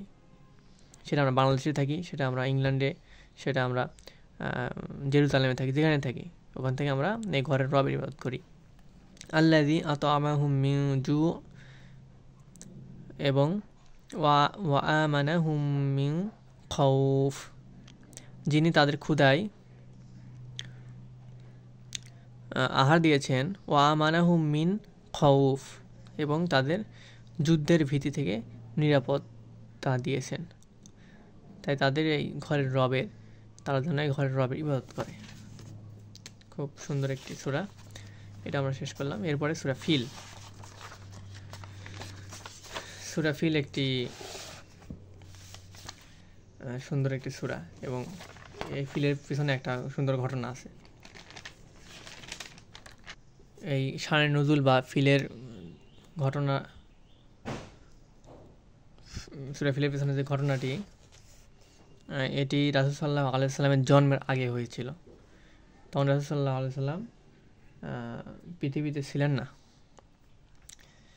তখন একটা হস্তি বাহিনীর ঘটনা আছে, সেটাই এখানে তুলে ধরা হয়েছে। এটা দ্বারাও কাফেররা বুঝতে পারে যে যখন রাসূল সাল্লাল্লাহু আলাইহি সাল্লাম ছিলেন না তখন এই ঘটনাটা ঘটছে। তাহলে এই ঘটনাটা এত সুন্দরভাবে তিনি কীভাবে তুলে ধরলেন, তার জন্মের আগে ঘটনা, অথচ তিনি কোনো মানুষের কাছে গিয়ে অনেক দিন থেকে জ্ঞান অর্জন করেননি। কীভাবে তিনি এটা এত সুন্দরভাবে উপস্থাপন করলেন। সেখানে আব্রাহা নামে একজন হস্তি বাহিনী নিয়ে এসেছিল এবং কাবা ধ্বংস করার জন্য আসছিল, তার ক্ষমতা দেখানোর জন্য, কিন্তু সে ওখানে ধ্বংস করতে পারেনি। বরং সে তার অনেক হস্তি, অনেক সৈন্য সামন্ত, তারা সবাই ধ্বংস হয়ে যায়। আওয়াবিল ঝাঁকে ঝাঁকে আল্লাহ পাখি প্রেরণ করেন এবং পাখির পায়ে ছিল পাথর, নুড়ি পাথর নিক্ষেপ করে তাদেরকে একবারে ঘাসের চাবানো ঘাস যেরকম হয়, একটা গরু যদি একটা ঘাস চাবায়, অনেকগুলো ঘাস চাবানোর পরে ঘাসগুলো কীরকম হয়ে যায়, এই চাবানো ঘাসের মতো তাদের করে দিয়েছিলেন আল্লাহ তাআলা কাবা ধ্বংস করতে আসার সময়। তো এই সূরাটা আমরা পড়ি। বিসমিল্লাহির রহমানির রহিম। আলাম তারো, তুমি কি দেখোনি? তারো রয় আর বাপ থেকে র, সে দেখলো র, এবং তারা দেখলো রয়তা, তুমি দেখলো রয় তুম, তোমরা দেখলো রয় তু, আমি দেখলাম রয় না, আমরা দেখলাম। ইয়ারও সে দেখবে, এটা মাউদি বা বর্তমান ভবিষ্যৎ। এখানে র মানে সে দেখলো, আলাম দ্বারা প্রশ্ন করা হয়েছে, লাম অতীতকালে নাবাচক, তাহলে ইয়ারও সে দেখবে, ইয়ারু তারা দেখবে, তারও তুমি দেখবে। এখানে তারও মানে তুমি দেখবে এটা হবে, কিন্তু থাকার কারণে প্রশ্ন হয়েছে এবং লাম থাকার কারণে অতীতকালে নাবাচক হয়েছে। অর্থাৎ তুমি কি দেখোনি? কাইফা, কাইফা মানে কেমন, ফাআলা, ফাআলা সে করলো বা তিনি করেছেন। কে করেছেন? রব্বুকা তোমার রব, বিআসহাব আসাব মানে বাহিনী, ফিল মানে হাতি, হাতির। তুমি কি দেখোনি তোমার রব হাতিওয়ালা বাহিনীদের সাথে কীরূপ ব্যবহার করেছিলেন তারা যখন ধ্বংস করতে এসেছিল কাবা। আলাম ইয়া জাল, তিনি কি তাদেরকে করে দেননি? জাল ইয়াজুল বাপ থেকে এসেছে, এটা ইয়া জাল বা বানিয়ে দেননি, এটা মদরে, তিনি কি বানিয়ে দেননি, বা বর্তমান ভবিষ্যৎ, তিনি কি বানিয়ে দেননি। ইয়া জাল কায়দা হুম, কায়দা মানে তাদের কায়দা কৌশল বা পরিকল্পনা বা চক্রান্ত, তাদের কায়দা বা চক্রান্তকে, হুম মানে তাদের, ফি মানে মধ্যে, তাদলিল মানে ব্যর্থতায় বা নিষ্ফলতায়, তিনি তাদের পরিকল্পনা চক্রান্ত কি ব্যর্থ করে দেননি। ওয়া আরো সালা আলাইহিম, তিনি তাদের বিরুদ্ধে পাঠিয়েছিলেন, আলাইহিম মানে তাদের বিরুদ্ধে, আলা মানে উপরে, হিম মানে তাদের, তাদের বিরুদ্ধে আর সালা মানে পাঠিয়েছিলেন তয়রন, তয়র মানে পাখি, আবাবিল মানে ঝাঁকে ঝাঁকে। আর অনেকে মনে করি যে আবাবিল মানে আবাবিল পাখি, কিন্তু আবাবিল মানে ঝাঁকে ঝাঁকে, তা তয়রন আবাবিল মানে ঝাঁকে ঝাঁকে তিনি পাখি প্রেরণ করেছিলেন। তারও মিহিম, রমা ইয়া রমু, রমা এ বাপ থেকে এসেছে রমা, তারও মিহিম তাদের উপর নিক্ষেপ করেছিলেন। বি হিজার মানে পাথর, হিজার মানে পাথর, হিজার মানে পাথর, মিং সিজ্জিল মানে কঙ্করের যে পাথর সমূহ সেগুলো নিক্ষেপ করেছিলেন। সিজ্জিল, এই সিজ্জিল শব্দটা মানে এই পাথরটি সিজ্জিলের তৈরি, এরকম হবে। সিজ্জিল শব্দটা এখন, সিজ্জিল ওই পাথরটা কিসের তৈরি সেটা আল্লাহ তাআলা ভালো জানেন। সিজ্জিল মানে সিজ্জিলের তৈরি, সে পাথর যেটা নিক্ষেপ করেছিলেন ওই হস্তি বাহিনীর ওপর, সেটা সিজ্জিলের তৈরি। এরপরে ফাজা আলাহুম, অতঃপর তারপরে তিনি করে দিয়েছিলেন কাউস ফিম, কাউস ফিম এটা মানে খড়কুটোর মতো, মানে খড়ের মতো, খড় মানে ঘাস, ঘাসের মতো, মাকুল যা খেয়ে ফেলা হয়েছে, খেয়ে ফেলা ঘাসের মতো, বা চাবিয়ে ফেলা, খেয়ে ফেলা ঘাসের মতো তাদের করে দিয়েছিলেন। আচ্ছা, এরপর আমরা পড়ি, আরেকবার পড়ি। আলাম তারো কাইফা ফাআলা রব্বুকা বিআসহাবিল ফিল, তুমি কি দেখোনি তোমার রব হাতিওয়ালা বাহিনীদের সাথে কেমন ব্যবহার করেছিলেন। আলাম ইয়া জাআল কাইদাহুম ফি তাদলিল, তিনি কি তাদের চক্রান্ত ব্যর্থতায় পরিণত করে দেননি। ওয়ারসালা আলাইহিম, তিনি পাঠিয়েছিলেন তাদের বিরুদ্ধে তয়রন আবাবিল ঝাঁকে ঝাঁকে পাখি, তারমিহিম বি হিজারতিম মিন সিজ্জিল, তারা তাদের ওপর, পাখিগুলো তাদের ওপর পাথরে কঙ্কর নিক্ষেপ করেছিল যেগুলো সিজ্জিনের তৈরি। ফাজা আলাহুম কাউস ফিম মাকুল, অতপর তিনি তাদের করে দেন কাউস ফিম মাকুল, খেয়ে ফেলা ঘাসের মতো বা খেয়ে ফেলা খড়ের মতো। তাহলে আমরা ফিলো শেষ করলাম আলহামদুলিল্লাহ। এই সূরাগুলো আমরা এক ক্লাসের মধ্যে যতটুকু বুঝে পড়া সম্ভব আমরা বুঝে শেষ করলাম। এগুলো থেকে আমরা নিজেরা যে শিক্ষাগুলো পাই এগুলো নোট করতে পারি, তাহলে আমাদের জন্য সহজ হবে এবং আমরা মহিমান্বিত কোরআন সবাই ইনশাল্লাহ সংগ্রহ করে নেব টাকার ব্যবস্থা হলে।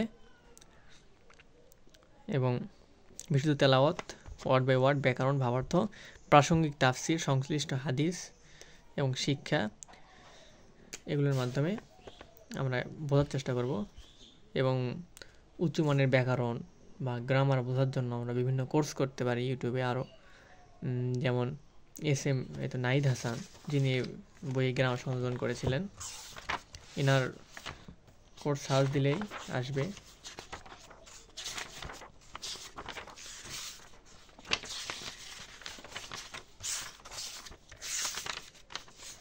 এটা কোরআনিক ব্যাকরণ সংযোজন SM নাহিদ হাসান, এনার কোর্স ডাউনলোড করতে পারি। আবু মোহাম্মদ আদনান, ওনার কোর্সও আমি পরিপূর্ণ করেছি এবং সবগুলো থেকে মোটামুটি যে কয়টা ক্লাস ওনার কোর্সের ক্লাস এবং অন্যান্য যে এখান থেকে জ্ঞান নিয়েছি সেখান থেকে শিখেই এগুলো বলা এবং নিজের প্র্যাকটিসের জন্য ক্লাসে রেকর্ড করার চেষ্টা করলাম। এবং যারা উপকৃত হবেন তারা অবশ্যই দোয়া করবেন আল্লাহর কাছে যেন আল্লাহ তাআলা আমাদের সঠিক পথ দান করেন এবং আমাদের উপকারী জ্ঞান দান করেন এবং দুনিয়া এবং আখিরাতে উত্তম কল্যাণ এবং শান্তি দান করেন। এবং সূরা কাহফের 10 নম্বর আয়াতের দোয়াটা এটা আমরা করতে পারি, এটা অনেক গুরুত্বপূর্ণ। রব্বানা আতিনা মিন লাদুনকা রাহমাতা, এটা কাহফ সূরার গুহাবাসীরা এই দোয়াটা করেছিলেন।